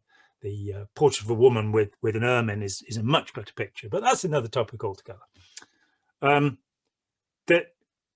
Isn't there something just fundamentally weird about that? You know, you can have my kids. I'm going to go and talk to celebrities and recruit them. But also, she didn't really choose a cooler job. I mean, she was working hard, and it was like she really believed in it. Like she was, yeah. I mean, she was poor. I mean, even though these orgs were successful and stuff, I mean, it's just so unfair because when you get involved with it these days, you think that, oh no, back in the old days or whatever, or you think that there was a time where someone was getting paid well. It's like, no, you're not. You're never going to get paid well, ever. You're never going to get paid. It's not going to happen. And you're always going to have toilet paper shortages, always. John Sanborn, when I talked with him, and a delightful man, he ran all publications from 1954 to 1978. Every word that was issued went through him. He's the guy that changed the first line of Himavasha from I am Maitreya to am I Maitreya. Why did he change it?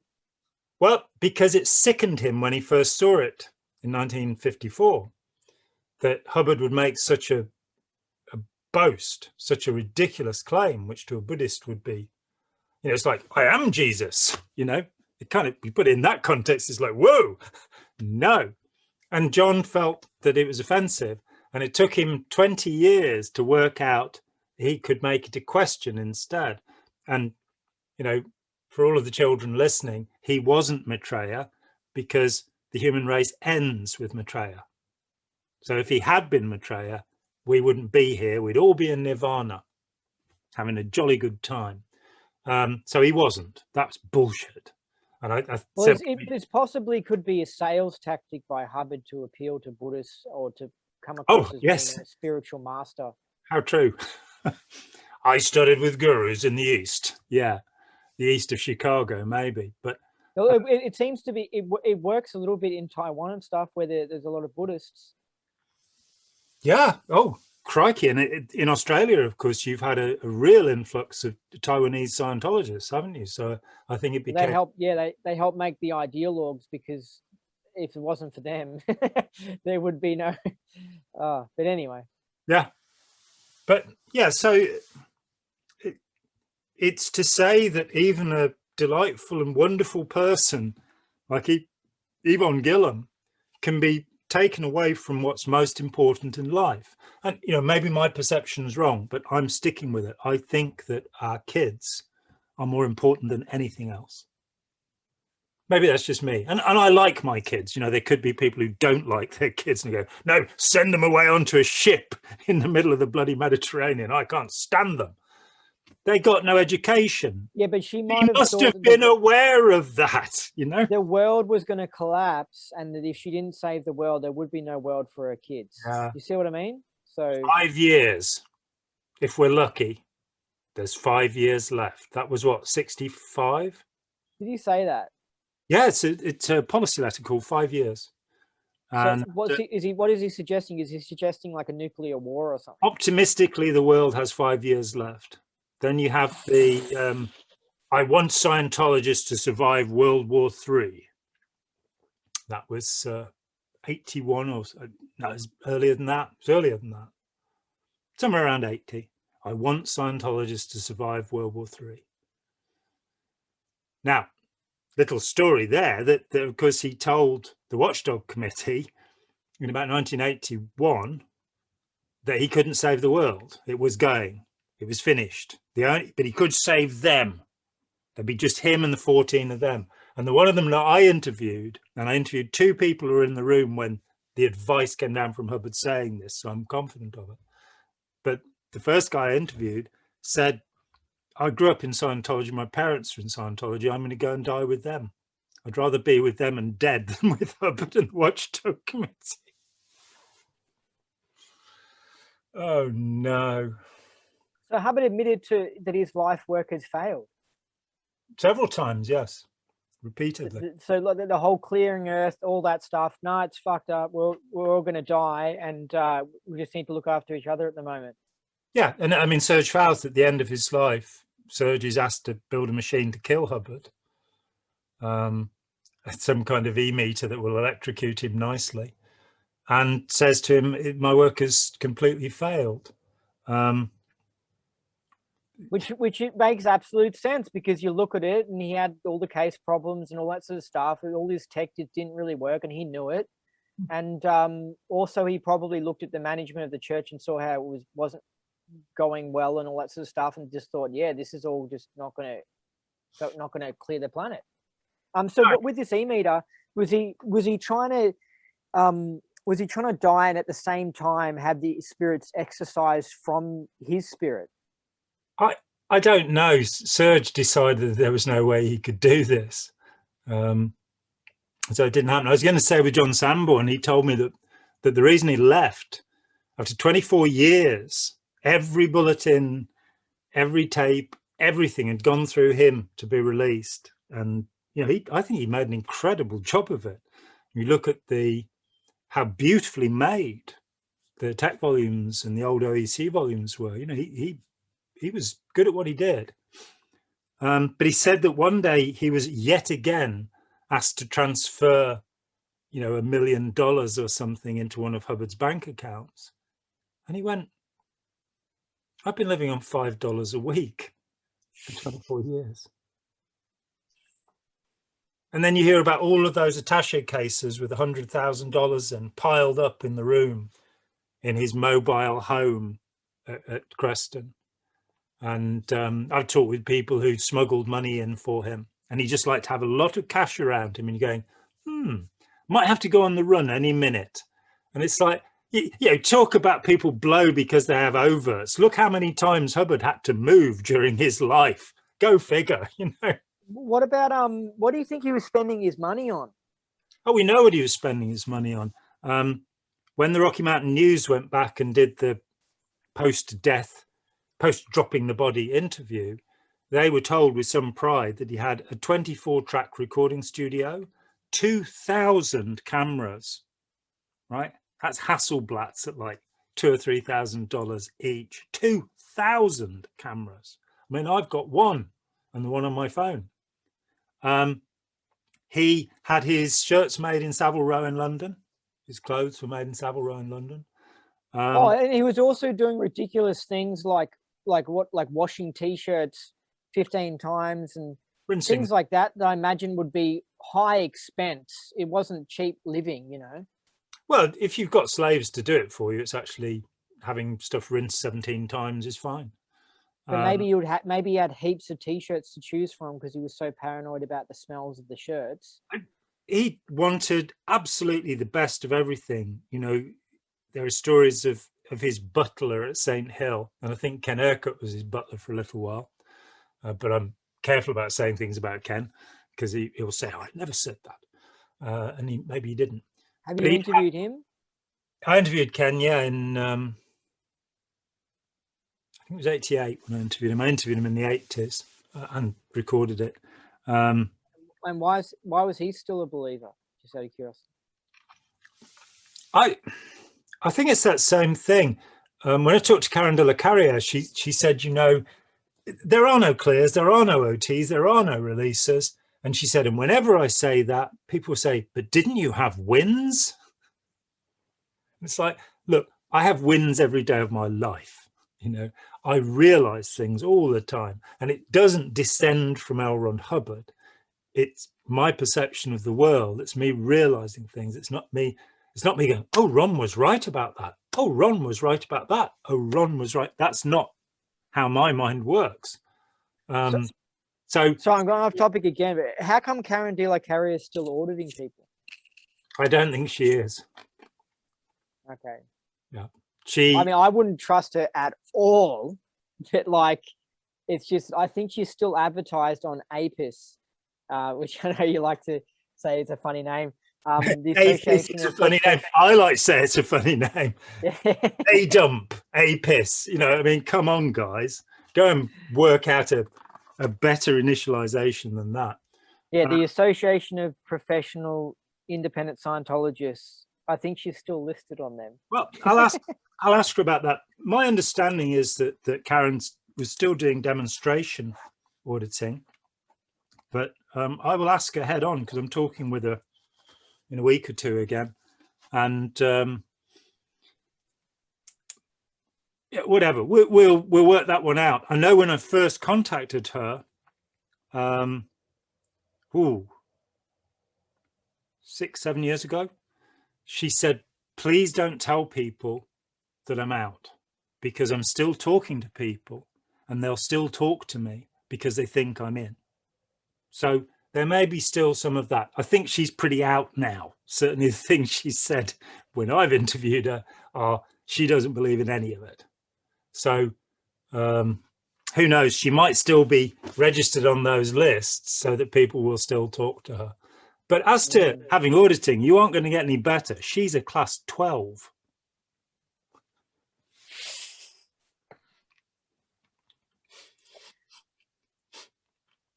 What were we talking about before that? Sorry, because I interrupted. Who knows? I mean, this is... Yeah, I know. Don't you have total recall from... Yeah, I should have that ability, huh? Well, you should actually know. That's my next question for you. So what was your experience of going clear like in the church? I was a natural clear. So my experience of going clear was being the same as I'd always been. That's such a shitty experience. But I guess it explains away people who never really achieve this clear thing. Well, I'm kind of a little bit unusual. They used to use, I was 9 years in Scientology. I only had 2 KRs filed against me. I never did a PTS rundown. I was just a happy sort of guy. I was used in the course room. If anybody needed to demonstrate a floating needle, they'd say, John, sit down, floating needle. That's my normal state. So it just got to that point where natural clear was very popular. You know, people were attesting to cleared, theta clear, and native state. People were attesting because Hubbard had written this thing saying, let people attest to whatever they want to attest to, basically. I had a pre-clear who every session we'd have to clear the word of and the word the. And, you know, she just could not get the idea of what a conjunction or a preposition was. It was way too complicated. So she attested super literate. So she wouldn't need word clearing and start her sessions. Oh no. These things happen.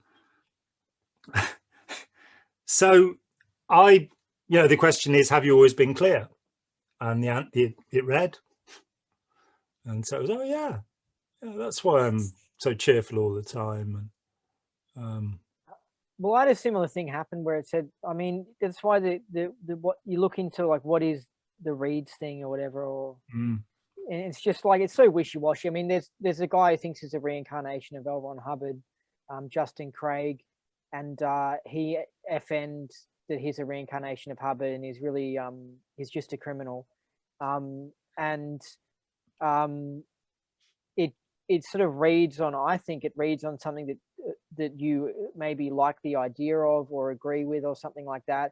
And you'd probably, how many hours of auditing had you done before that? I didn't do any Dianetics.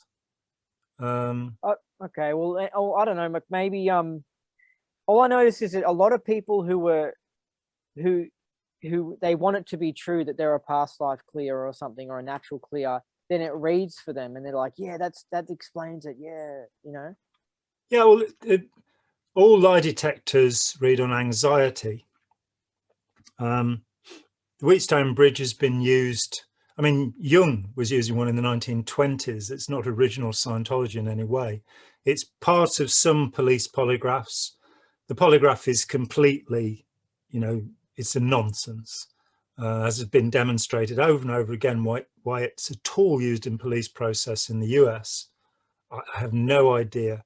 Because the reality is that a sociopath, a criminal, won't read on it because they're not anxious. No, and also I think there's somewhere where Hubbard says that, like, where you ask him about an overt, and because to them it's not an overt, so it doesn't read. So it's like, have you listened to Hubbard's South Africa lecture? Which You'll one? find it, well, it was sort of hidden, but it's where he talks about South Africa and the apartheid and stuff like that, and blacks not reading on the e-meter. Yeah, it's in one of the e-meter books that he talks about Bantus, and on the class 2 course in a lecture, he says that for them it's an overt not to steal something. And at that point, the whole confessional tech and the whole grade 2 tech falls apart. Exactly, because think about it, right? If the whole you've got somebody who is concerned about doing what's right, they don't need to do the confessional tech and all that sort of stuff because they've got a governor on their behavior. But the person who just doesn't give a crap and is just a criminal and does whatever, they're the ones that they need to do the overt tech, but then it doesn't read on them because they don't care. So it's like, what's the point? Like, it can't work. It can only work on people you don't need to discipline.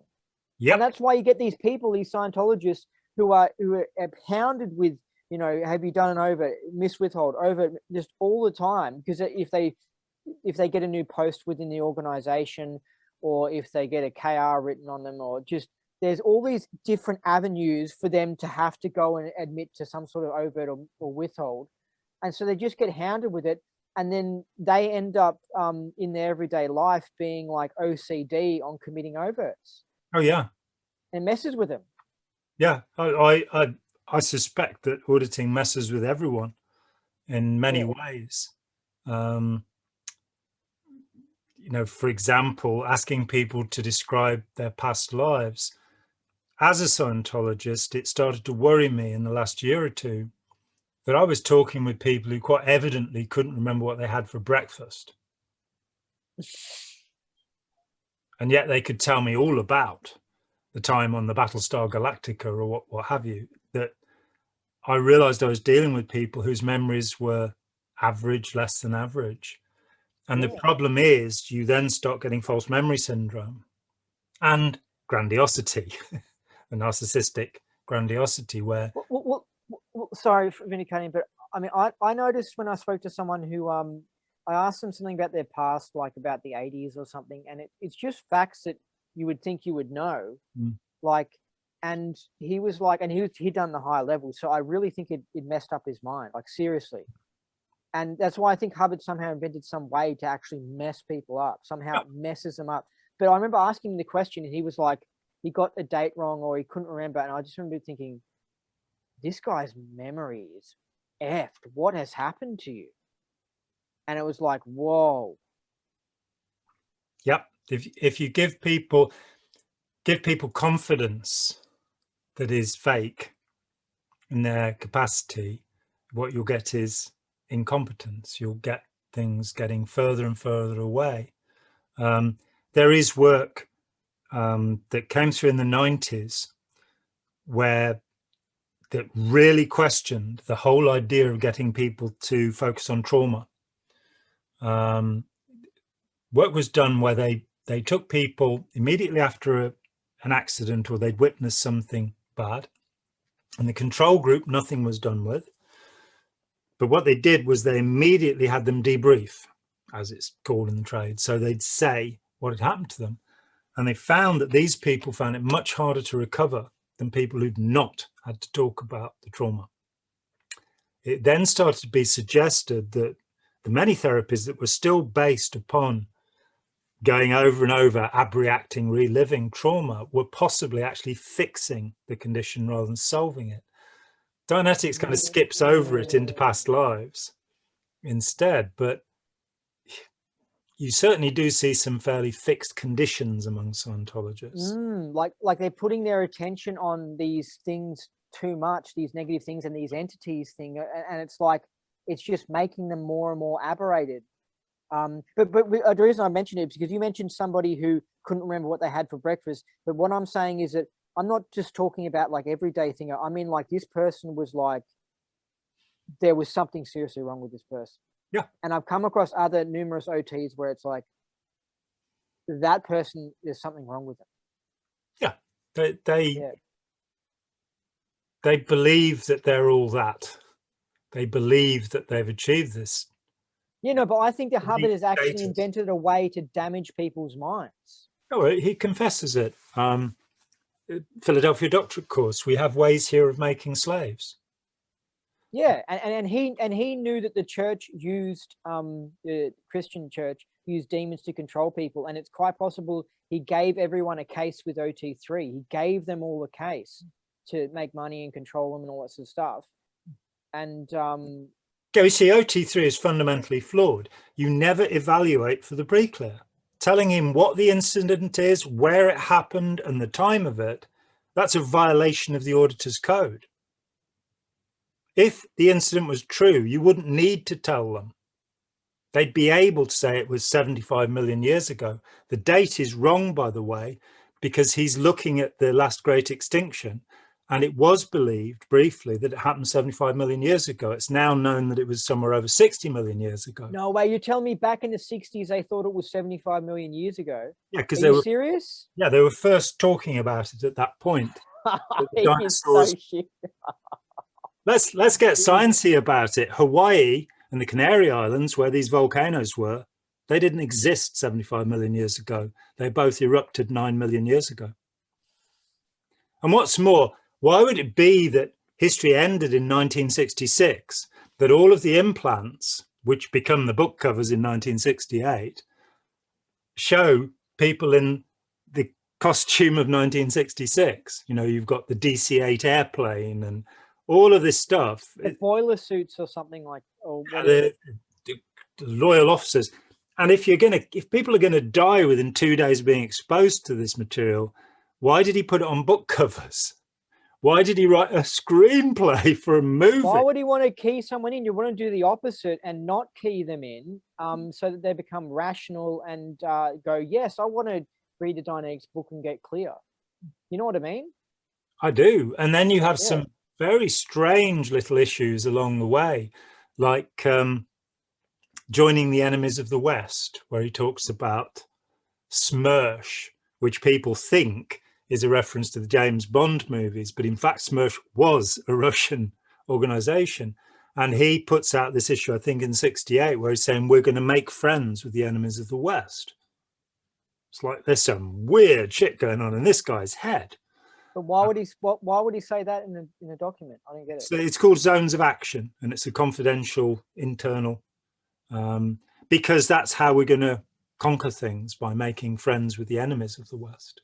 Oh, so he's going to try and pretend to be an evil organization or something to try and take over the West, because it sounds as if he's actually going to make friends with the Russians. If we go back to the purpose of the tech, there's also this other kind of weird and difficult thing. The letter that he writes to Kennedy, offering his brainwashing techniques. Yeah, can I say something? Hold on a second. Yeah. Wouldn't he have offered to Kennedy his Dianetics techniques or whatever, his Scientology techniques to help improve people? What do you mean he's actually offering his brainwashing techniques? He uses the word brainwashing in the letter. And the thought is that because there's all of this panic about what the Chinese and the Russians are doing, this brainwashing that's been popularized from, it's first mentioned, here you go, in January 1950 in the Times of India, in an article there. Mythology has it that Edward Hunter later that year invents this word brainwashing. It's not true. It's a description of what the Chinese were doing in the re-education camps and what they seem to have been doing in Xinjiang again recently. But there's a Cardinal Midzenki trial where it would appear that the Russians had found out how to get people to make public confessions that were completely false.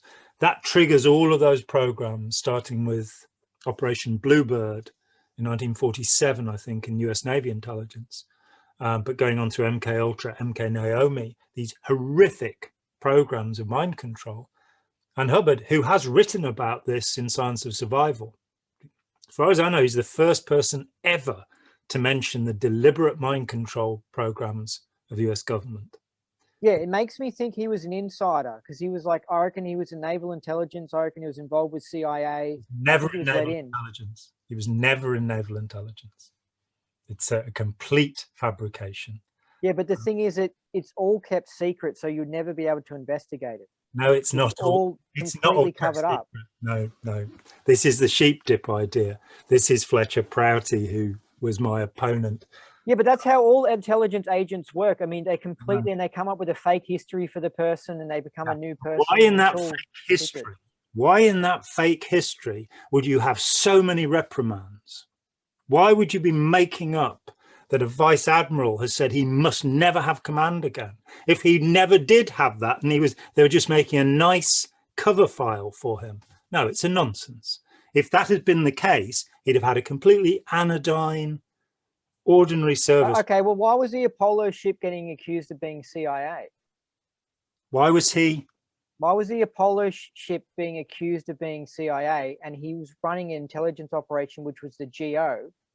The GO was an intelligence operation. He could easily have attached actual CIA operations out of the GO, and the cover was that it was for Scientology. Yeah, this is an area I have researched, and believe me, the research has been very long and very deep.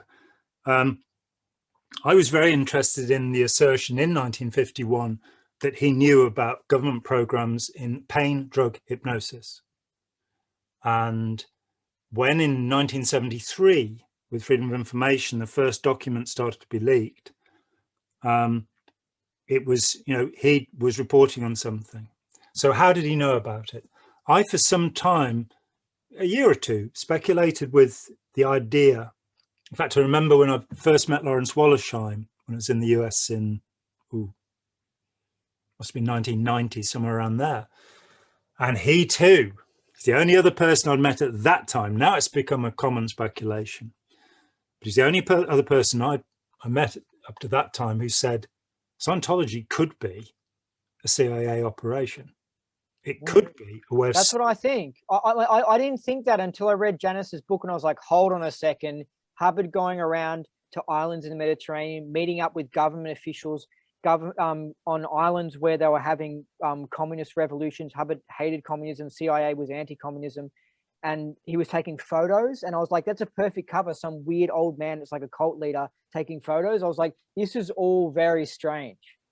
And also, it could be, Scientology could be a way of testing out mind control techniques on the public and the people on the ship.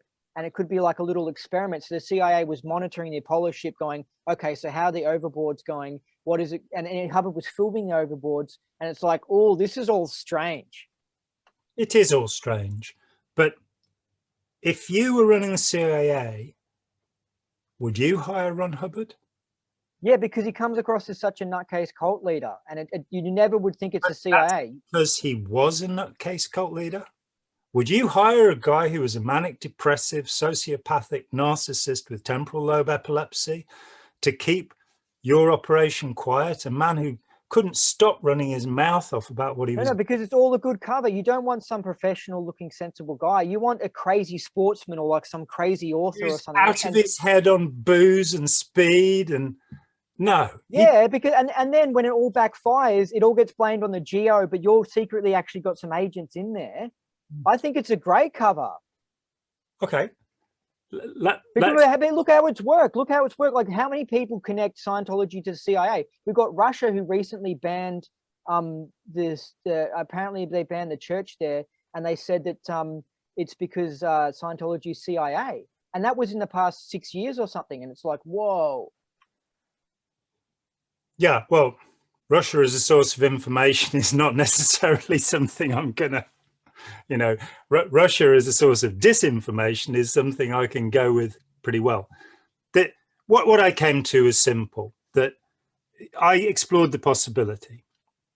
Hubbard is too much, using his own word about himself, he was too much of a maverick to be reliable.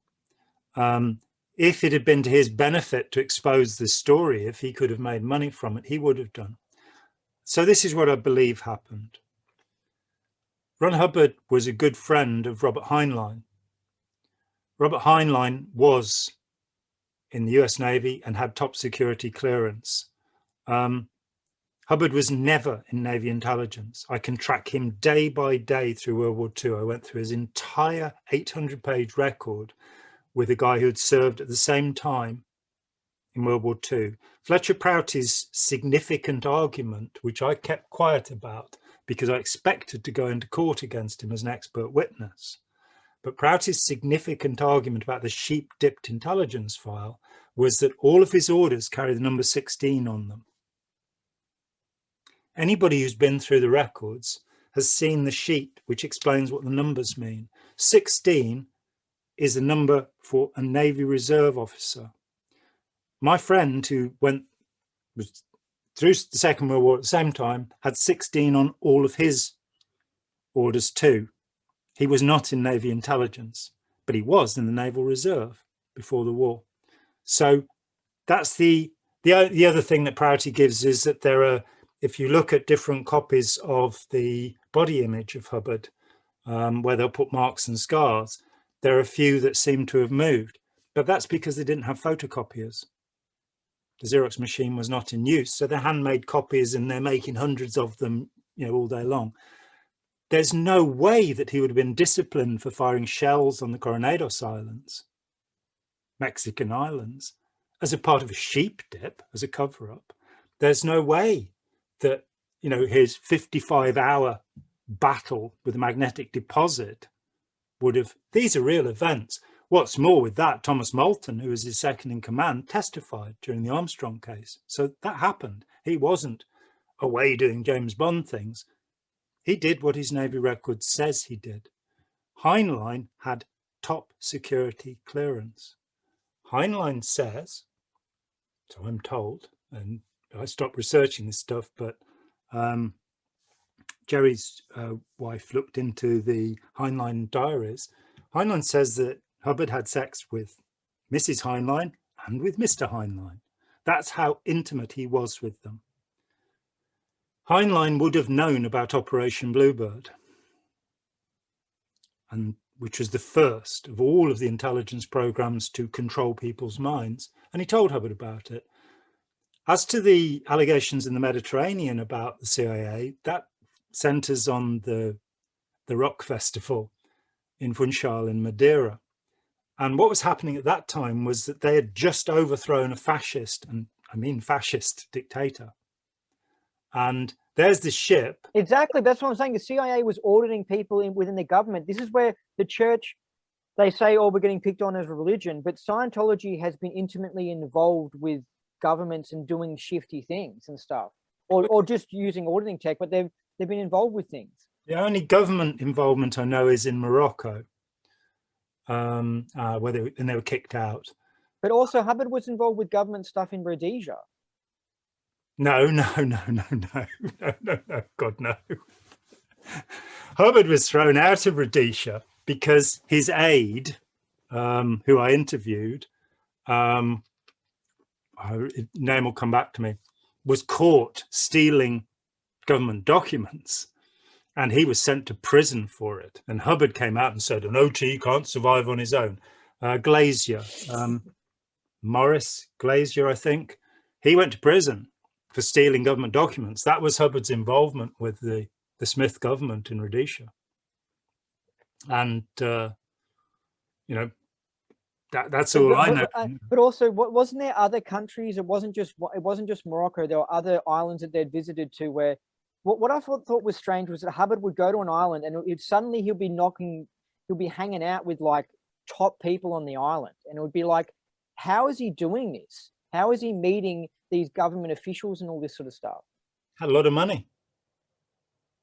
The story in Morocco is really frightening, that he or somebody around him persuaded the King of Morocco to use the e-meter to do confessionals to see if his intelligence people were really working for him.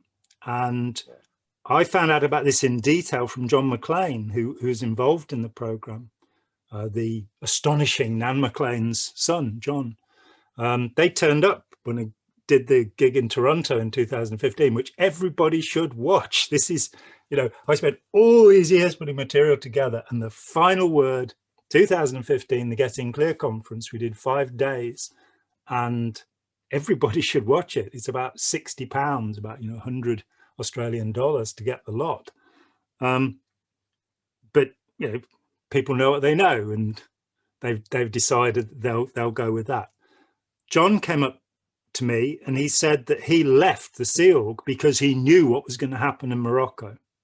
And what did happen in Morocco is that officials were... Now, hold on a second. Was this John McMaster? Sorry. Did you say... John McClane. McClane, okay, sorry. And Nan McClane was the biggest opponent of Scientology in the 1970s, and just the most astonishing woman. She in Canada, she was based in Canada. The harassment that Paulette Cooper got, she got the same deal. I mean, what happened to me was pretty gruesome for 16 years, but what they put up was unbelievable. John left the Sea Org because he saw that anybody that failed an e-meter test because of the persuasion they'd been given would be executed. And I believe that is what happened. So that's Hubbard's influence on governments. Yeah. Now, hold on. Now, and then Hubbard had to do a runner and go to New York in hiding, didn't he? Well, there are various times. That's the Queen's incident, 72, 73, with Paul Preston and Jim Dean-Calcy. But that was because of the Morocco thing, wasn't it? I think it's part of it. He was also ill, of course, and it was always a bit of an embarrassment that Hubbard, you know, was always had something wrong with him, and that we were PTS, you know, if anything happened. So do you think maybe he was in hiding as well because he had some illness and to recover? Look at the 2 photos that Jim Din took. That him sat with his long scrawny hair. He's younger than I am now. He looks about 20 years older than I do. And he has a lump on his head. Many years ago, I thought I was upsetting my great friend Ira Chalef by talking about Hubbard, and I said to him, what's the thing you most remember about Hubbard? And I thought he was going to say, he was such a compassionate man, or something like that. And he said the lump on his head. I interviewed his photographer on the ship, Maud Castillo, and she said, look at the pictures. The peak of the cap is always pulled over his forehead. Those two photos in 73 that Jim Dinn took in Queens, you can clearly see this huge sebaceous cyst on his head. Is that a cancer thing, or is that No, just a big pimple? It's an acne spot that any doctor could have dealt with, but Hubbard. Well, he could have squeezed, couldn't he? You just squeezed out the pus and all that sort of stuff. Or? I think there's a point where it gets beyond. But how did he let it get to that point? Well, he was an OT. What's your point here? It had a psychic power, and his teeth rotted in his head. His teeth, so crazy. His teeth rotted in his head. If you look at the shrinking world of L. Ron Hubbard, you can see the teeth are going. So what happened with the rock festival? The rock festival, there's a great account of it on the second conversation I had with Mike Rinder, because Mike was sent ahead to placate the people. So what they do is, right, they're going around the Mediterranean. You're not allowed to say it's Scientology with the Operation and Transport Liaison. Right? Operation Transport Corporation or something like that. OTL, Operate and Transport Liaison. And we are a management company. And yet, all of our people wear sailor suits. That's a bit odd. And you tell shore stories. That's what Hubbard called them. They're called lies. But they're not harmful lies, so it won't make you unhappy to tell them. You make up all of this complete bullshit nonsense and nobody believes it. You're a management company. Well, what do you do? Well, we don't really talk about that.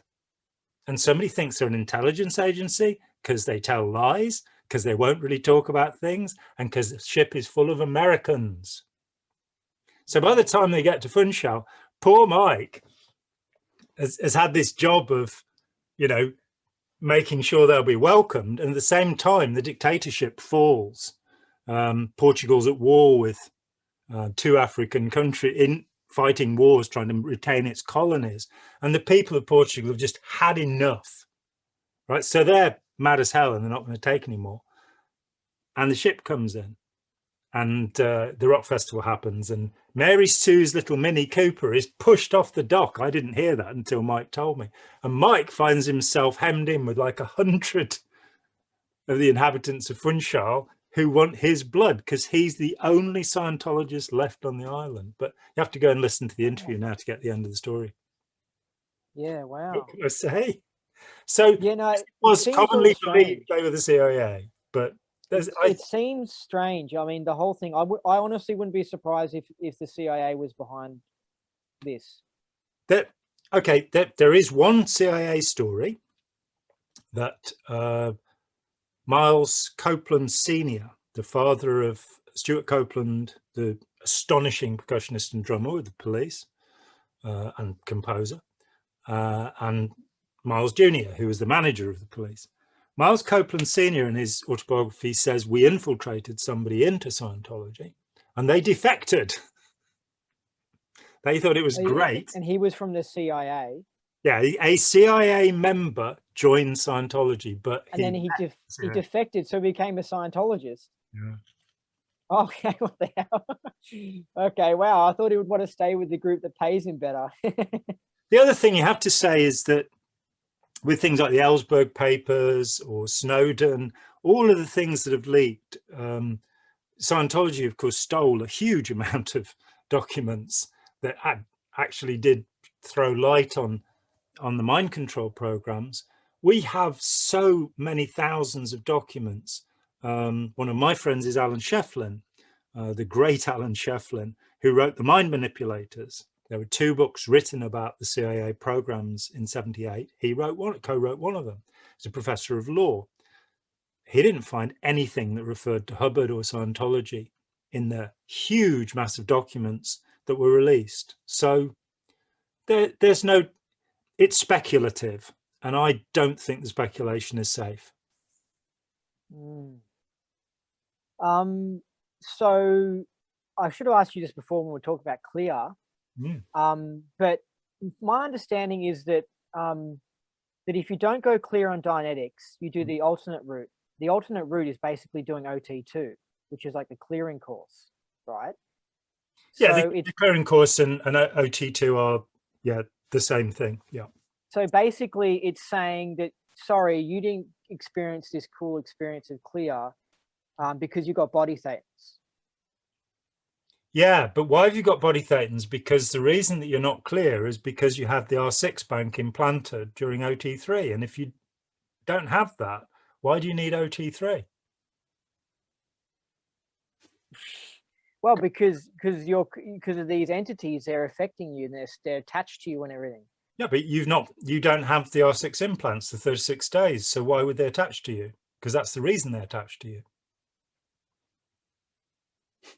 Oh, is that part of the theory? Is it the reason they attach to us is because we have you're clustered, they're drawn to us because of the implant? You're clustered. No, but you could be totally clear, but these entities they attach to us because they're told to attach to us from the implant. No, the implanting is done 75 million years ago. There's no continuum within it. But once these entities got the implant, they were then the implant instructs them to attach to the body. So if the person's clear or not clear, it doesn't matter. They're going to attach to that body. Is that the theory?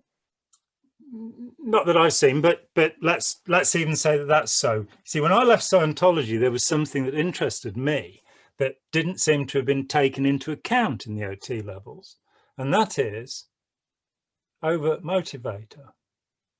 If you have got these body thetans, why have you got them? What did you do? And I called it the knots magnet. And within 6 months of me making this joke, people were bloody well selling it. I was just going to say, what, it was independence? Did they go, yes, let's run it? Yes. It doesn't surprise me, Yeah, two of them were selling. I think Ralph Hilton was, he was very taken with the idea. And I said, Ralph, I'm joking. No, that's a good idea. Ralph had an automatic body thetan counter, he told me. And he really wanted to know what was on OT5 because he left the ship under mysterious circumstances after OT3. And he figured it must be body thetans. So he'd set up this whole thing where he was automatically auditing body thetans and counting them. And he was delighted to find that OT4, 5, 6, 7 were all more body thetans. Me, I just gave up. I did OT3. I did it in about 3 days. A couple of days later, I went and he said, I just said, don't really feel any effect. And I thought, retread, ethics, qual, all of this bad stuff. And the guy said to me, and he used to be the senior CS UK, he said, a lot of people find that. I mean, a lot of people find that OT3 doesn't work. He said, you need OT4, you know, where all your druggy body thetans can get some free auditing. Where's the exchange in that? You know, if exchange is so important, why don't the body thetans pay for this? Why am I paying for their past drug experiences? So did OT4. A couple of days later, I went in, you know, and £2,500 lighter of pocket. I went in and said, sorry, no OT experience is happening. And the guy looked at me and he said, this is a former senior CS UK, right? He said, a lot of people find that. You need OT5. So £3,000 later, I just gave up. I just went, this is not for me. And it eventually, in the independence, you know, I don't know, a year later or something, I had my last sessions and it was brilliant. It was absolutely brilliant because I sat there, Morag Belmain, flag-trained auditor, flag-trained OT5 auditor, under a flag-trained CS. They'd been the people doing it at St. Hill before. She sits there and she reads the list and nothing reads. So it's like, oh, you're OT5, you know, well done. So during the last sessions, I'm kind of going, you know, I don't think that any of the body thetans that I've dealt with are actually thetans in the same way that I am. they're not really beings. That was the first day. And then the next day it was, I think that, you know, maybe they're kind of entities of some kind. And then on the last day, I said, I think what I've been dealing with are what in science of survival is called attention units. I don't think there were any living beings involved. And she had to let, because my needle was floating, she had to indicate these things to me. So I said, look, I know this is wrong and I shouldn't be allowed to do it, but all 9 years in Scientology, I've never had a PTS rundown. I think I probably need one, you know, because something's going on here. And Steve, you know, was a very good CS, and he looked at it and went, okay, let's give it a try. And the PTS rundown, I hadn't thought about it. I honestly hadn't thought about it. Morag sat down and said, you know, who's suppressing you, that kind of stuff. And I went, L. Ron Hubbard. And she went white. You can imagine, you're flag trained OT5 auditor. And I'm suggesting that I've been suppressed by Ron Hubbard. And she said, she kind of, is there anybody else? You know, so I just said, look, I could sit here all day and list people who've annoyed me, but it's Hubbard.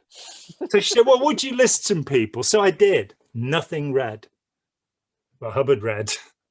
And she had to do the most dreadful thing that a believing Scientologist can do. She had to say, I'd like to indicate you were PTS to L. Ron Hubbard. It took me a year before the penny dropped and I went, oh my God, that's the one true thing I found in Scientology. I was being suppressed by L. Ron Hubbard.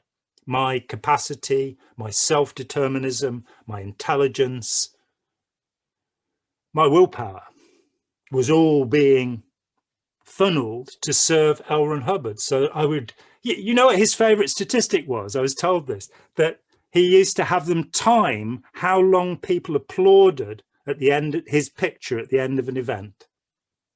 How long did they clap me for? I mean, come on, grow up. What wasn't there some, didn't he, after like he'd done some lecture and people didn't clap enough and he was just sitting there crying and he was just upset? Yeah. But can you tell me that one? Because I remember hearing that and thinking, whoa, that is really messed up. The one I was told was by John McMaster, and he said that John had given a talk and he just had this standing ovation, and he then goes to Hubbard's office and Hubbard is sat in the corner, kind of, they don't like me, they like you. It's just, which is absolutely typical collapsed narcissist behavior. Yeah, it's really concerning, isn't it? No, because it's like all the, because I understand how he's like, you know, I'm trying to run a successful business or save the world or something, and you'd sit there and you'd be like, shit, they didn't cheer me much, they don't like me, and maybe you feel a little bit sad, but really being sad for like a long amount of time, that's where it's like, no, this is sick. Roller coaster. That's L. Ron Hubbard's lifetime. Althea Hart, who was his editor, he's mentioned in 8.80, and John Sanborn got his job. Althea went off and ran the Aberree, which is all online, and anybody who's been in Scientology should read the Aberree. Its sign is a little squirrel, and he collected together through the late 50s and 60s everybody that defected from Scientology, and there were big names like Art Coulter, for example, and just so many of the people who were famous, Ron Howes, Don Purcell, who were famous in the 50s and 60s in Scientology. They all left. You know, nobody significant stayed, and they wrote things for the Aberree. And one of the things, the jibes that Althea Hart made, is that Hubbard should date the "this is it" moments. So every 6 months, when he finds out how you really do it, it should be, "This is it, June 1962. This is it." You know, it's like when Avatar started, which is an awful scam. And it has a terrible story behind it, but it's an offshoot of Scientology. It's a mission holder from Elmira, New York, who set it up. And his first pitch was, "This is the course that will solve your case." Mm. $100. That was the master's course. Then there Yeah, was it was like some introductory course that was supposed to make you clear, and it was like, Hubbard's got it wrong. I can just do this 3-day thingo, and you can achieve all of it in 1 week or something like that. And it's like, that didn't happen. Chuck Berner, the Enlightenment Intensive, then Earhart, Est, one after another. These people come out of Scientology. I think the absolutely evil Nexium pretty evidently has a big chunk of Scientology in it. And they come off and they make these promises. Within this time, you will have achieved enlightenment. You will, and sadly, you have to work at things like that. And what's more, you have to tread the path. Nobody can make a white taped route that will lead you. As the Buddha said, I cannot give you the moon. I am a finger pointing at the moon. And that's the most you're ever going to get from somebody else, because otherwise you are their slave.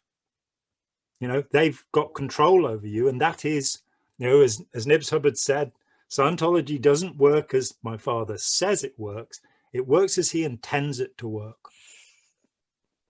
So just to wrap up the clear thing is because if I think the people who are hypnotically suggestible or salesman suggestible or gullible, they get to experience the clear sensation and stuff because they've been front loaded. It's been suggested to them.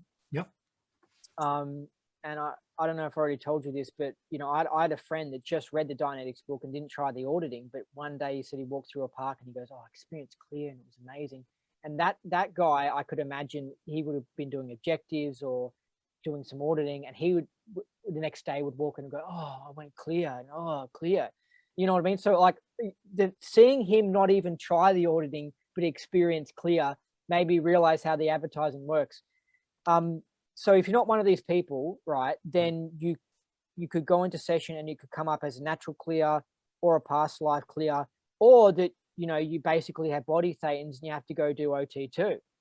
So it's like he's come up with ways of explaining away if you don't, if you're not salesman suggestible, you know, for that whatever percentage of the population that is, which might be like 40% or something, those people can fall into the other categories, and then that's okay because they won't suddenly say Scientology is a scam, I didn't go clear, because you had to do the alternate route, or no, you were a natural clear. You know what I mean? It's real clever.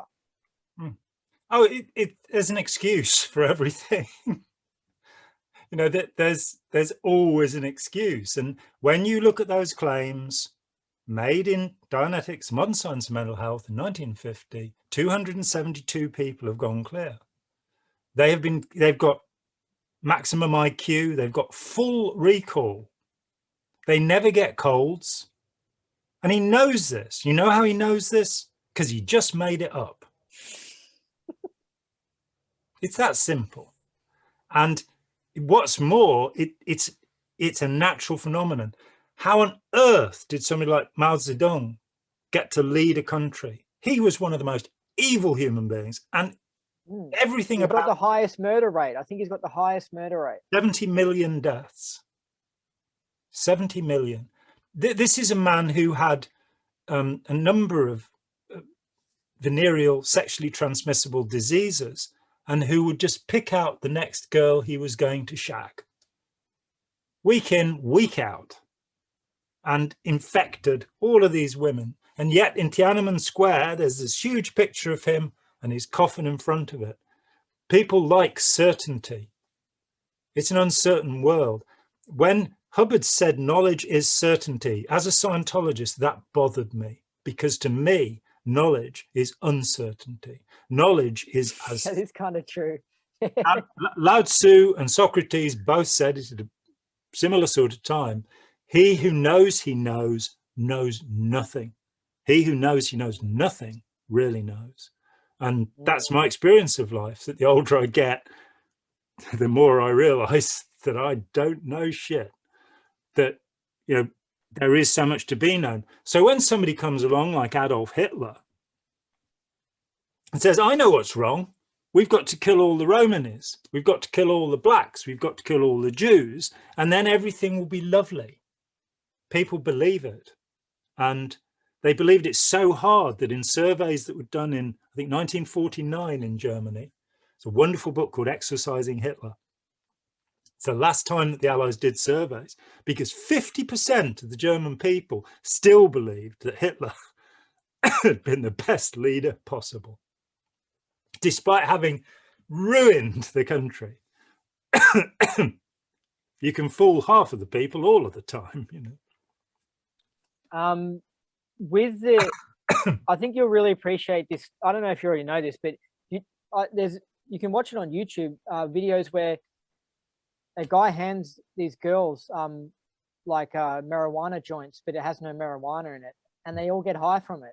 No SIBO effect. To me, yeah, that was really like, whoa, because I realized, whoa, this is so similar to science. Like, this could really be what's happening with the tech and Scientology, is that these people think they're going to get this effect, and they just experience, even though there's no marijuana in the cigarettes. And even when the guy admits to it, the girls are like, no way, they don't believe him and stuff.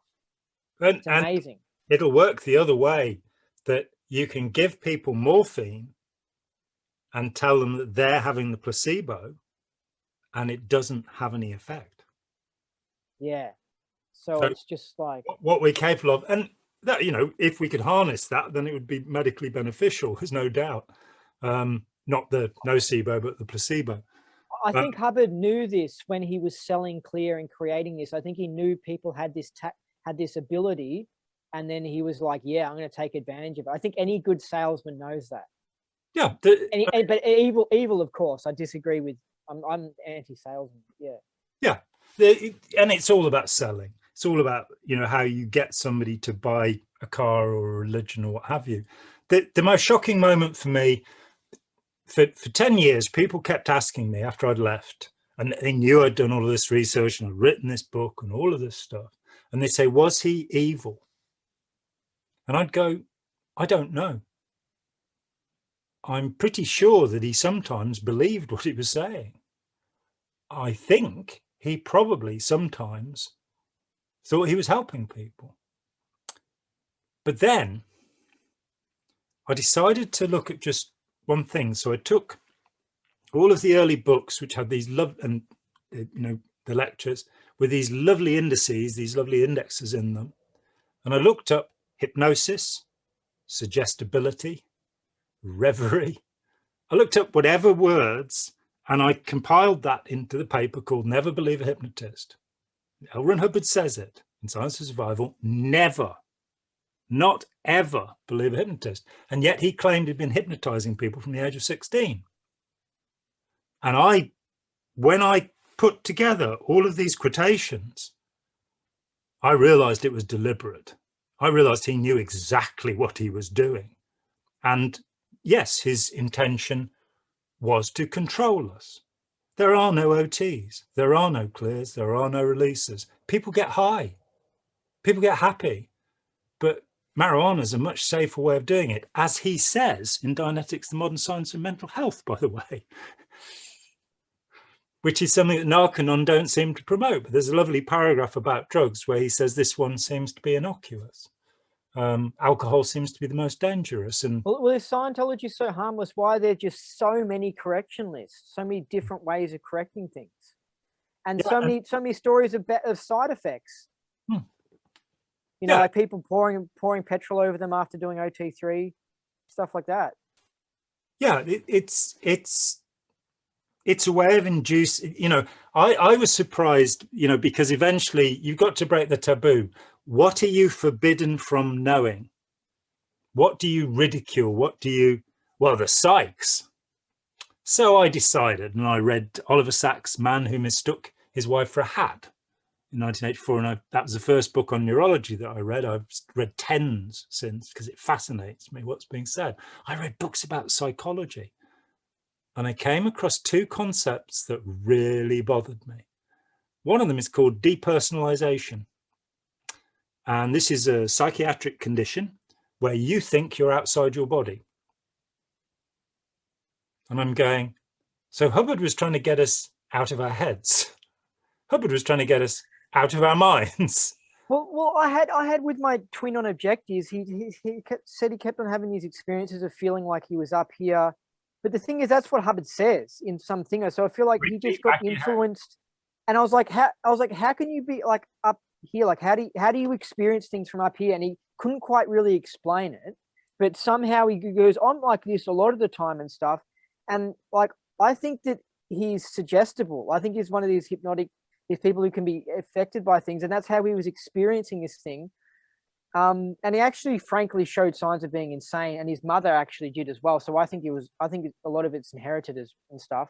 If you go to a psychiatrist, and he could have been his childhood being with somebody who's insane, but if you go to a psychiatrist and you say, I'm 3 feet back of my head, they'll go, oh, that's depersonalization. The other one is derealization, where the world around you isn't where it ought to be, the kind of LSD experience that so many people have doing TRs, where you're hallucinating. Or it's like where the room turns around or something. Yeah. Now, here's a curiosity for you. I think it's the Book of E-meter drills. I don't have my books up here. There's a list of pre-clear originations. It's got the I can't stop thinking about that copper who blew his whistle at me this morning, and Mu Gum Gai Pan. And a few years ago, I was looking up to see that I was spelling Mu Gum Gai Pan properly, because one wouldn't want to be out tech. And I read this list. The colors in the room are brighter. I have an awful feeling of fear. I feel as if my body is shrinking. And by this time, I've never been a practitioner of hypnosis. I've never done a course in it, but I've read a lot about it, because you have to try and understand these things. And I'm going, these are the things that people say when they enter trance. And he's saying, these are pre-clear originations. These are the things pre-clears say. The colors in the room are brighter. Intensity of perception. I feel I'm smaller or I'm bigger. And there they are. Great long list of these things, which Hubbard is saying, yeah, that's what pre-clears say. Any hypnotist, any hypnotherapist will say, yeah, they're normal. When he used the word reverie in Dianetics, that was for sales. It's a sales tactic. It's a light trance reverie. It's what it means, a trance state. And that's, but he used it because using the word hypnosis wasn't good for PR. That's correct. And that's what he said to Don Rogers. That's, piece of blue sky. That's where I got that from Don Rogers. So Hubbard actually said, let's sell these people a piece of blue sky. Yeah, just before they opened the doors to the first foundation in April 1950, Hubbard turned to Don, smiled and said, let's sell these people a piece of blue sky. What he was talking about was grades of membership. Yeah, you can be a patron, meritorious, give us $250,000. Blue sky, what do you get for that? Nothing. Your name on a plaque. Yeah, like as in like a con salesman could go around door knocking dumb people and say, I'm going to sell this package of the sky for you. Okay, you buy that. And then next door offers the next part of the sky. You can buy that piece of the sky. And it's just a bullshit thing. Yeah, there was a guy who made a nice living, it said, from selling Brooklyn Bridge. Tourists would come and need sell them Brooklyn Bridge. So that's reliable. You believe that Hubbard really said that? Oh, I'm absolutely convinced he said it. Don Rogers is an unassailable witness, because he loved Hubbard. He would never have said anything. Really? It's like Tony Ortega put the correspondence I had with Don up, and Don didn't want me to publish it, so I waited till after he was dead. Is that because he was still a believer? Oh, weird things happened. I got his address and I wrote to him. It was in Pennsylvania, I think, somewhere, and he just answered my letters, everything I asked him. Pages and pages. It's about 15 typed pages in the end that I had from him. And he was just happy and all of that. And he said, I hadn't thought about this really since 1954 when I had black and white processing, and it solved my case. But now I think I'd like some more auditing. And he's like, 80 something by now. And so I wrote to him and said, here's David Mayo's address. Going, no. And he wrote back and he said, here are the copies of all the letters you sent to me, because I know they'll make me hand them over. I won't be able to talk with you anymore once I've gone back in. You go, what are you doing? So he gave him his pension, and that was the end of that. But no, he said that, you know, he had no, he's the only person I've ever interviewed who had nothing bad to say about Hubbard. You know, and I've, you know, over 150 people contributed one way or another to my research. And they were all a bit pissed off with Hubbard one way or another. But he knew Hubbard in the earlier days around 1950 when he wasn't as bad. Wasn't as bad. He and Joe Winter, Dr. Joseph Winter, were actually working with Hubbard for 3 months before Dianetics was published. And some people, it's like I've known a number of con men in my time, and I've had friendships with them. I haven't bought anything from them, but they can be the most charming company. They really can. And so Don Rogers was very matter of fact. You know, Don was into electronics and stuff like that, very practical sort of guy. And he could see that Hubbard told people stories and stuff like that, but so what? That didn't matter. He believed in Dianetics. And so the balance was there. But so when he wrote to me and he said, you know, the Dianetic technique was never tried out on anybody. When Art Sepos commissioned the book for Hermitage House, a medical publisher, Hubbard turned to him and said, well, deep trance hypnosis is so unpopular. We'll have to come up with something else. In research into 2 cases, I have found that LSD drives people crazy.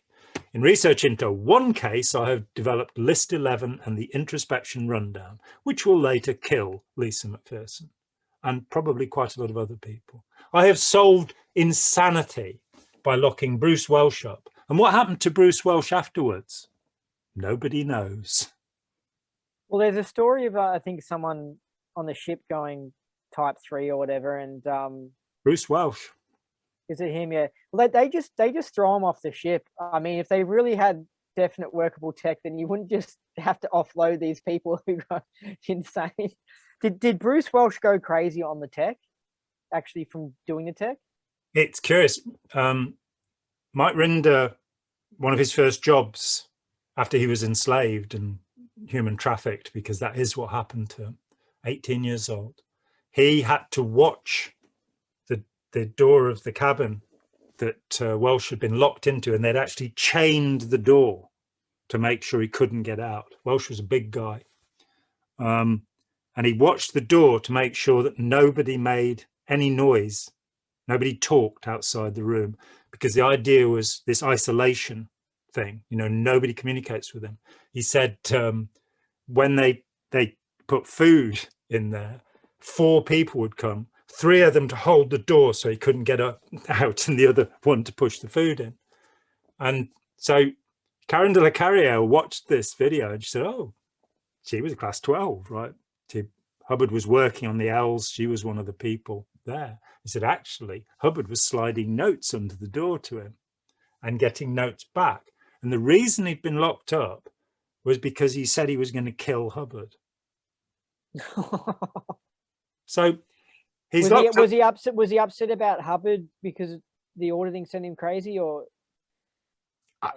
I couldn't say. And you know, what happened was he was locked up in there for a few weeks and then he calmed down. Now, anybody who has the vaguest idea of psychiatry understands that there's such a thing called an acute psychosis, and that even some of the worst sufferers from schizophrenia, they have really bad patches and then they have lucid patches.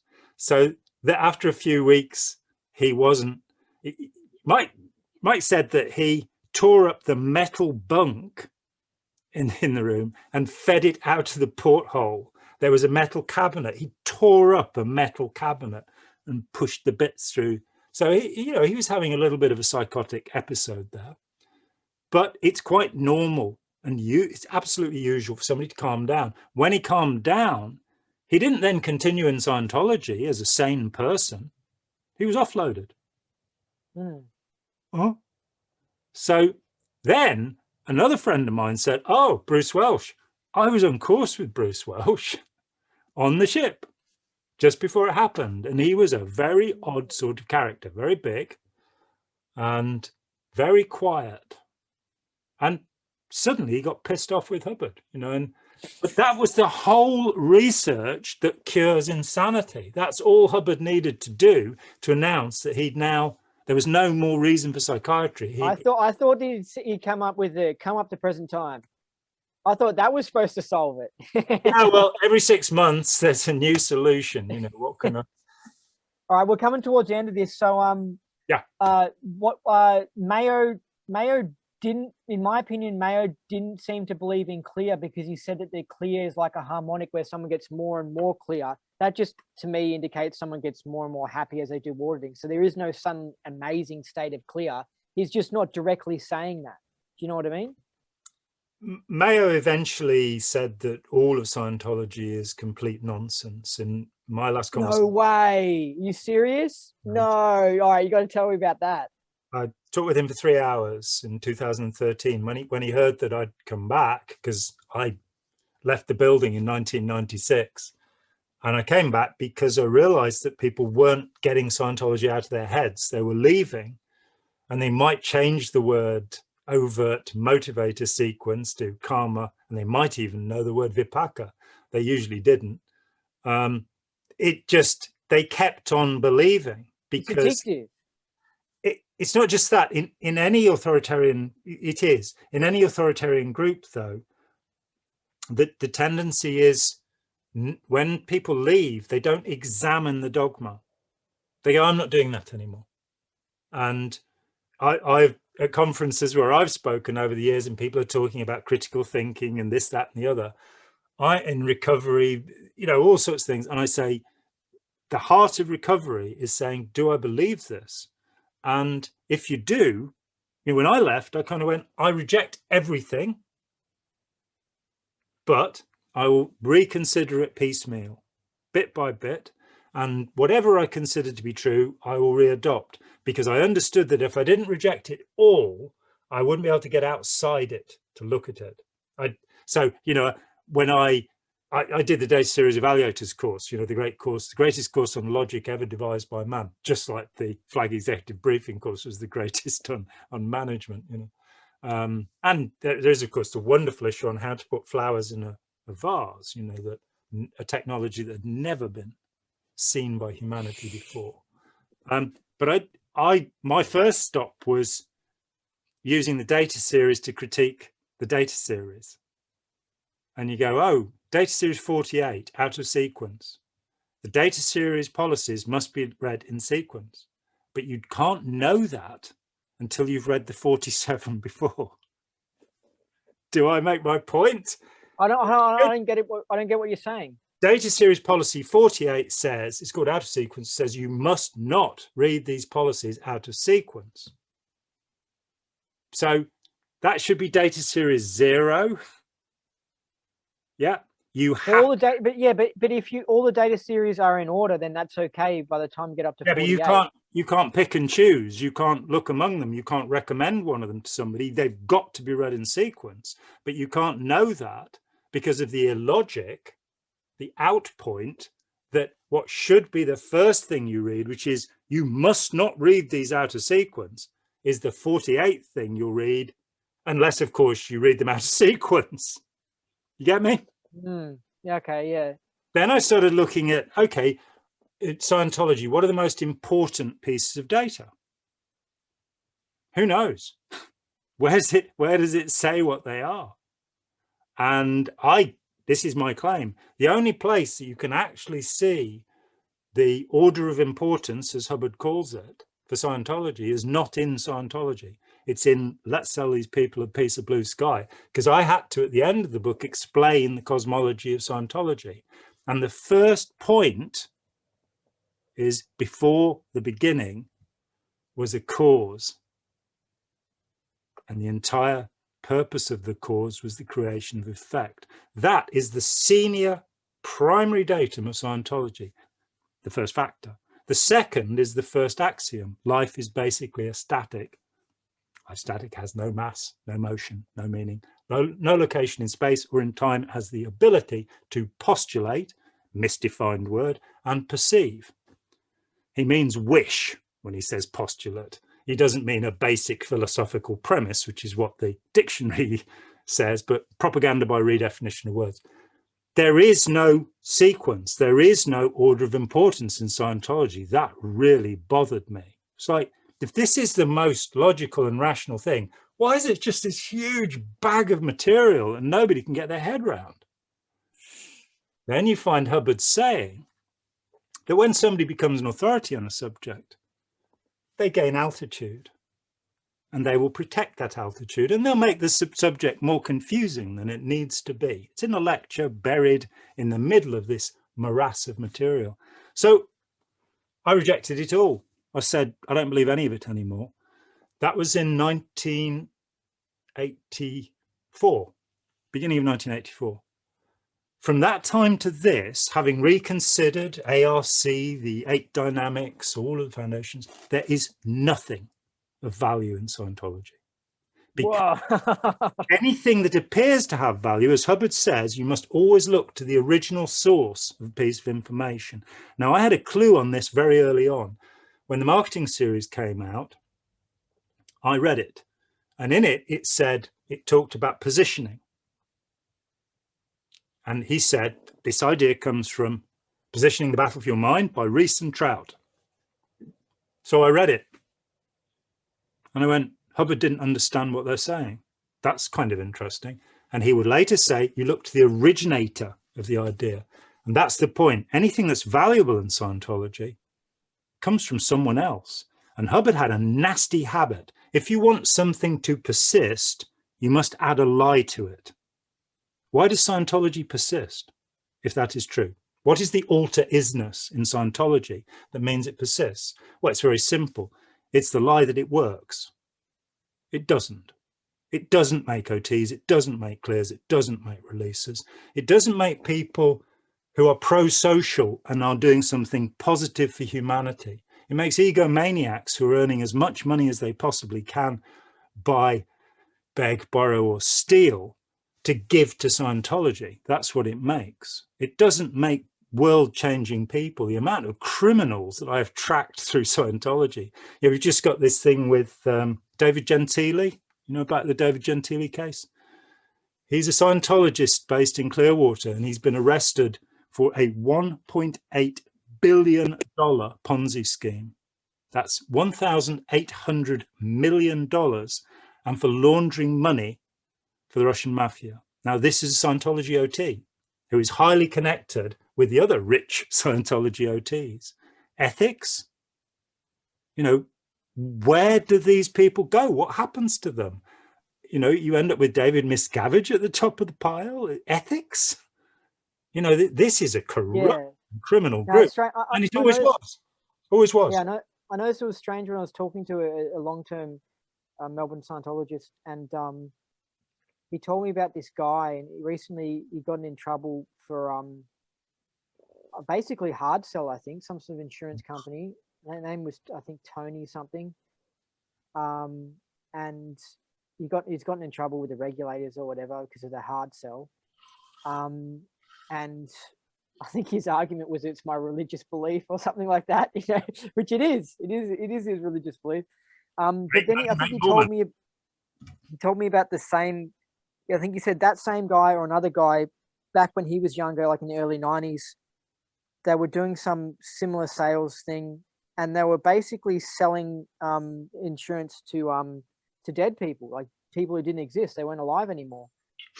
And it was some sort of scam. And I remember when he told me, I just thought, what? Like, how I thought your ethics level is really terrible. Like, how did you work for this organization and just be like, oh yeah, you know, we sold it and not care? And it's just like, that's pretty messed up. Like, if I worked at something and I was 22 years old or something and we were selling it to fake people, you know, I would say, no, I'm not going to work for you or whatever. And I mean, that's just messed up. But then you wonder how this guy didn't get corrected for his dodgy practices. And it's like, I guess because he was paying. He probably funded the Ideal Organ Melbourne and stuff like that. So greatest good for the greatest number of L. Ron Hubbards. exactly, yeah.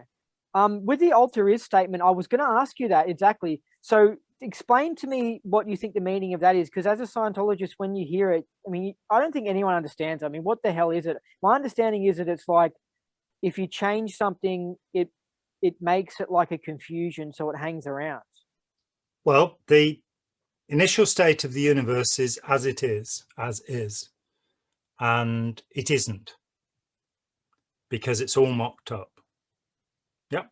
So what you have to do... So that's just confusing again. It's just all philosophical mumbo-jumbo retardedness. Well, I was fascinated. The first axiom really interested me. I'd come from Buddhism.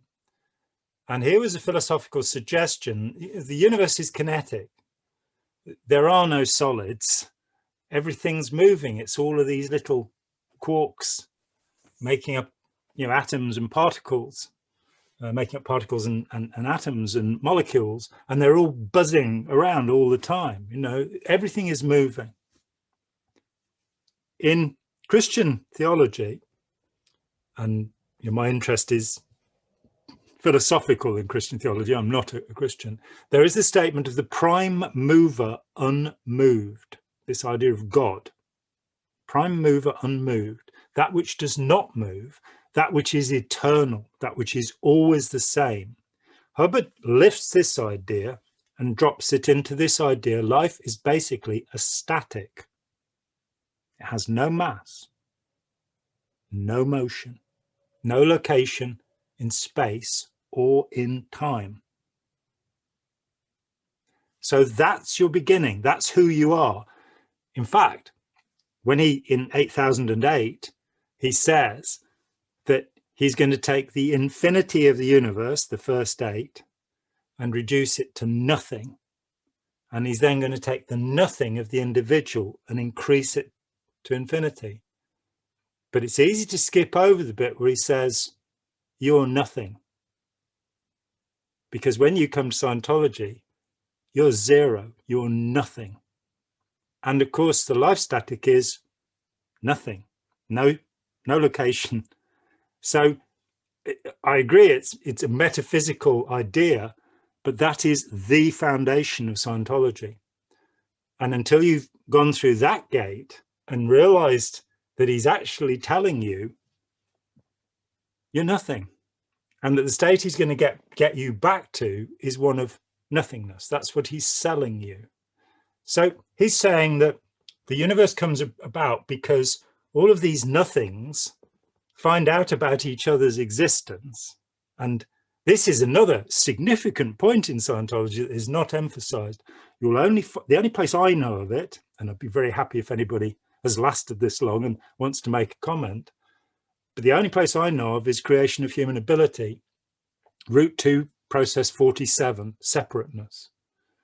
And he says, this is the process that proves that we didn't come from a massive theta.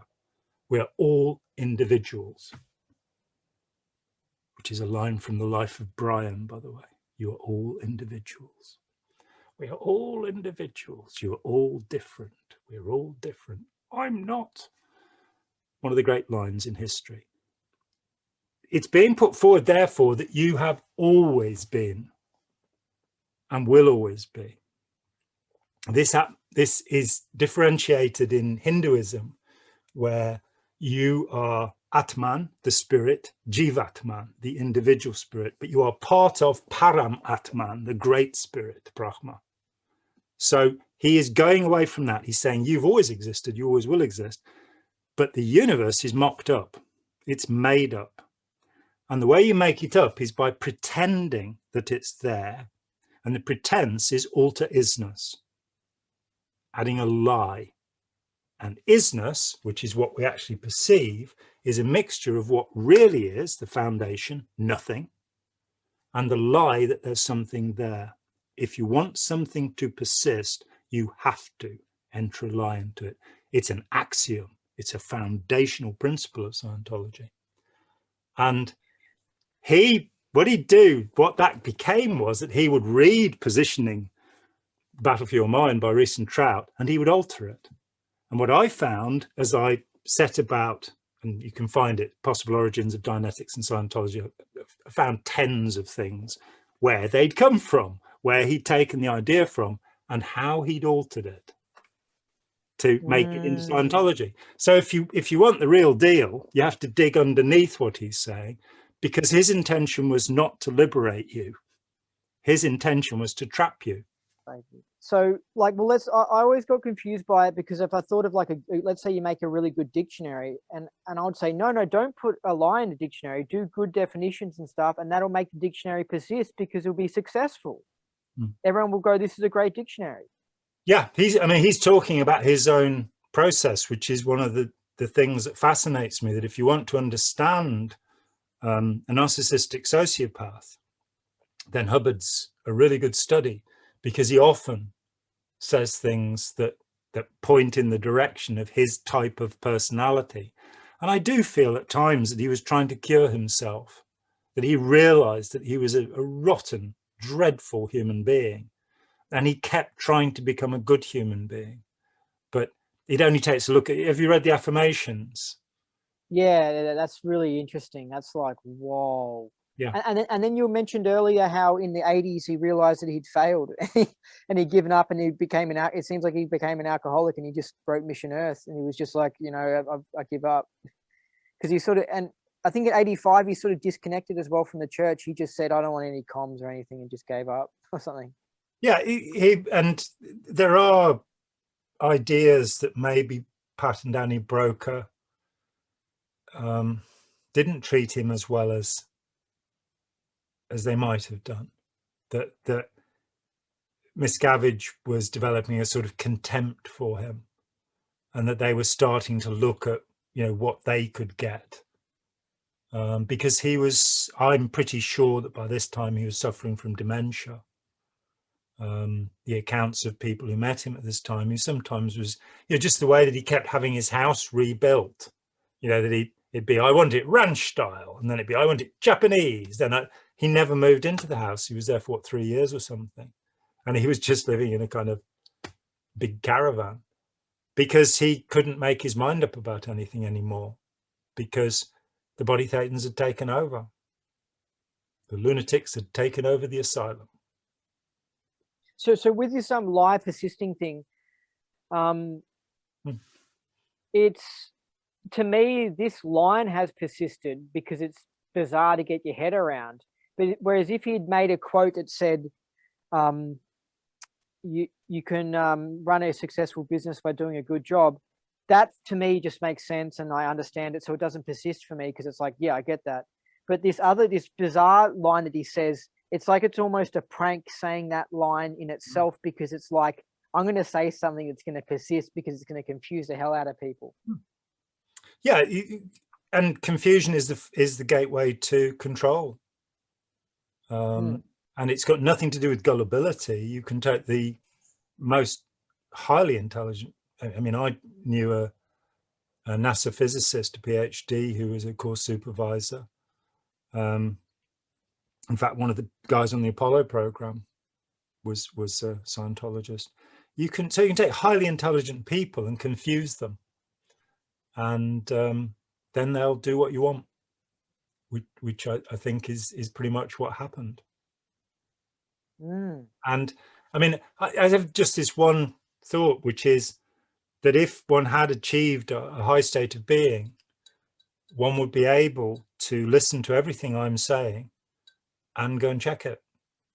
And you'll be able to experience anything as well. You wouldn't be able to go, no. Because I just mentioned some stuff about Dianetics to a like sort of former friend who was still involved with the independents, and it was just something about how Hubbard got Dianetics from hypnotic regression and Freudian stuff. It was just a bit of interesting history stuff. It wasn't like, I think your religion's bullshit or whatever, because I'm still like kind of like half a Scientologist. I'm still sort of interested in it and stuff. Yeah.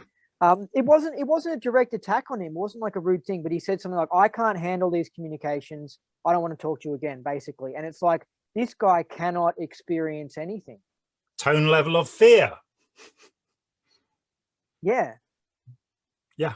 So you should be able to confront anything, and especially if you're up at these OT levels, you know, you should be able to experience, you should be some amazing OT that can just handle communications. If you can't even handle, I'm not even expecting you to be amazing. I'm just expecting you to just be reasonable and normal, yeah. you know?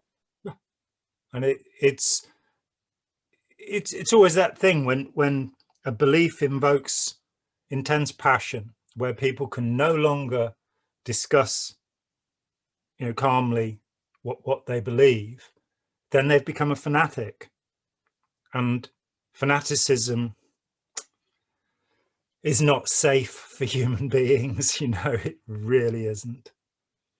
So we've been during for about 3 hours. This is incredible. Very long. I know. So how about you talk about your YouTube channel and tell people how to get to it? Sure. Well, it's Jon Atack Family and Friends. And we have coming up 300 videos, I think. I would strongly recommend looking at the Scientology playlist if that's your interest. My interest since, I quit researching this in '96. My interest has been with authoritarian groups and practices and human predators. And sooner or later, somebody's going to say, don't you mean suppressive people when you say human predators? And there is a certain element of that.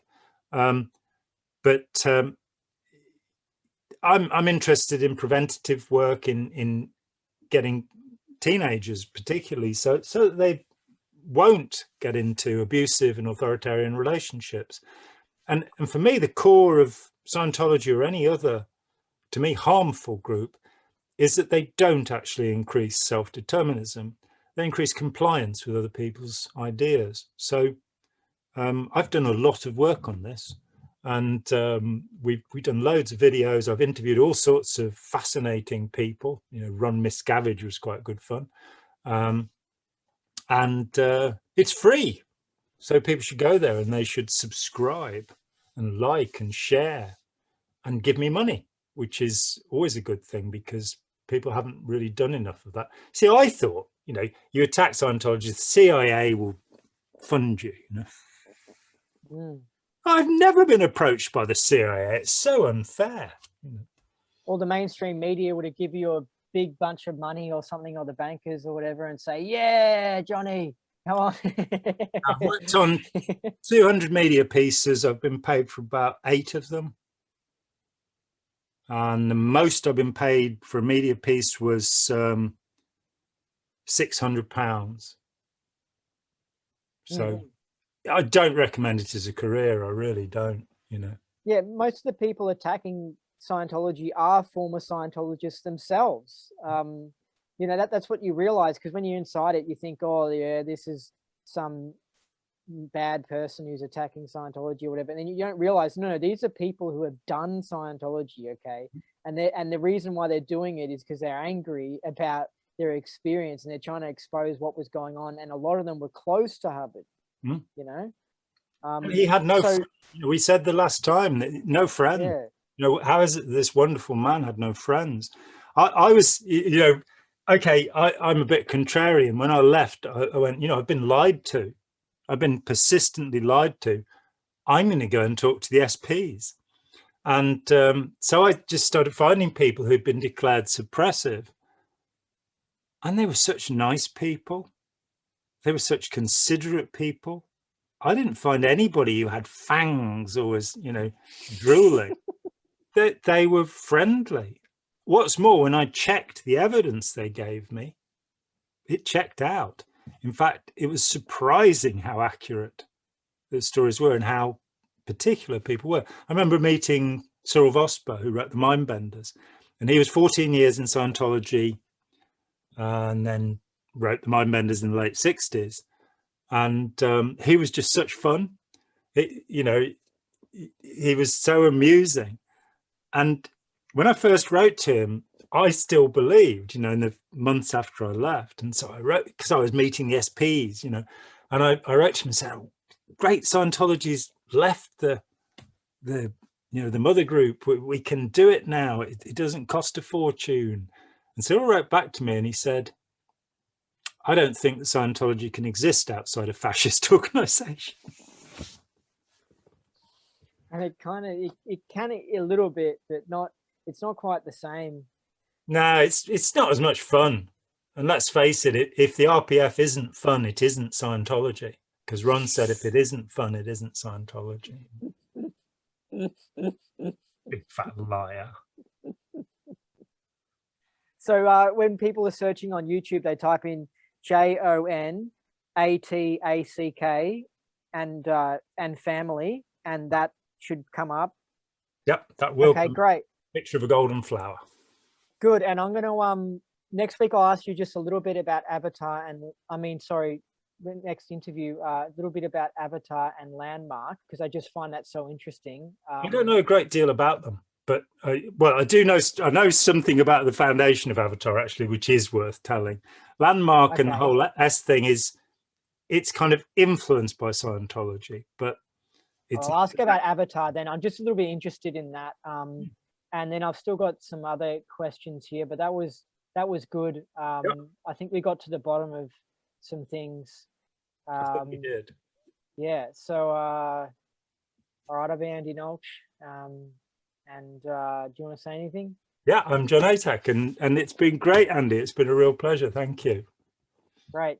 All right. See you later. Yeah. See you later. Bye.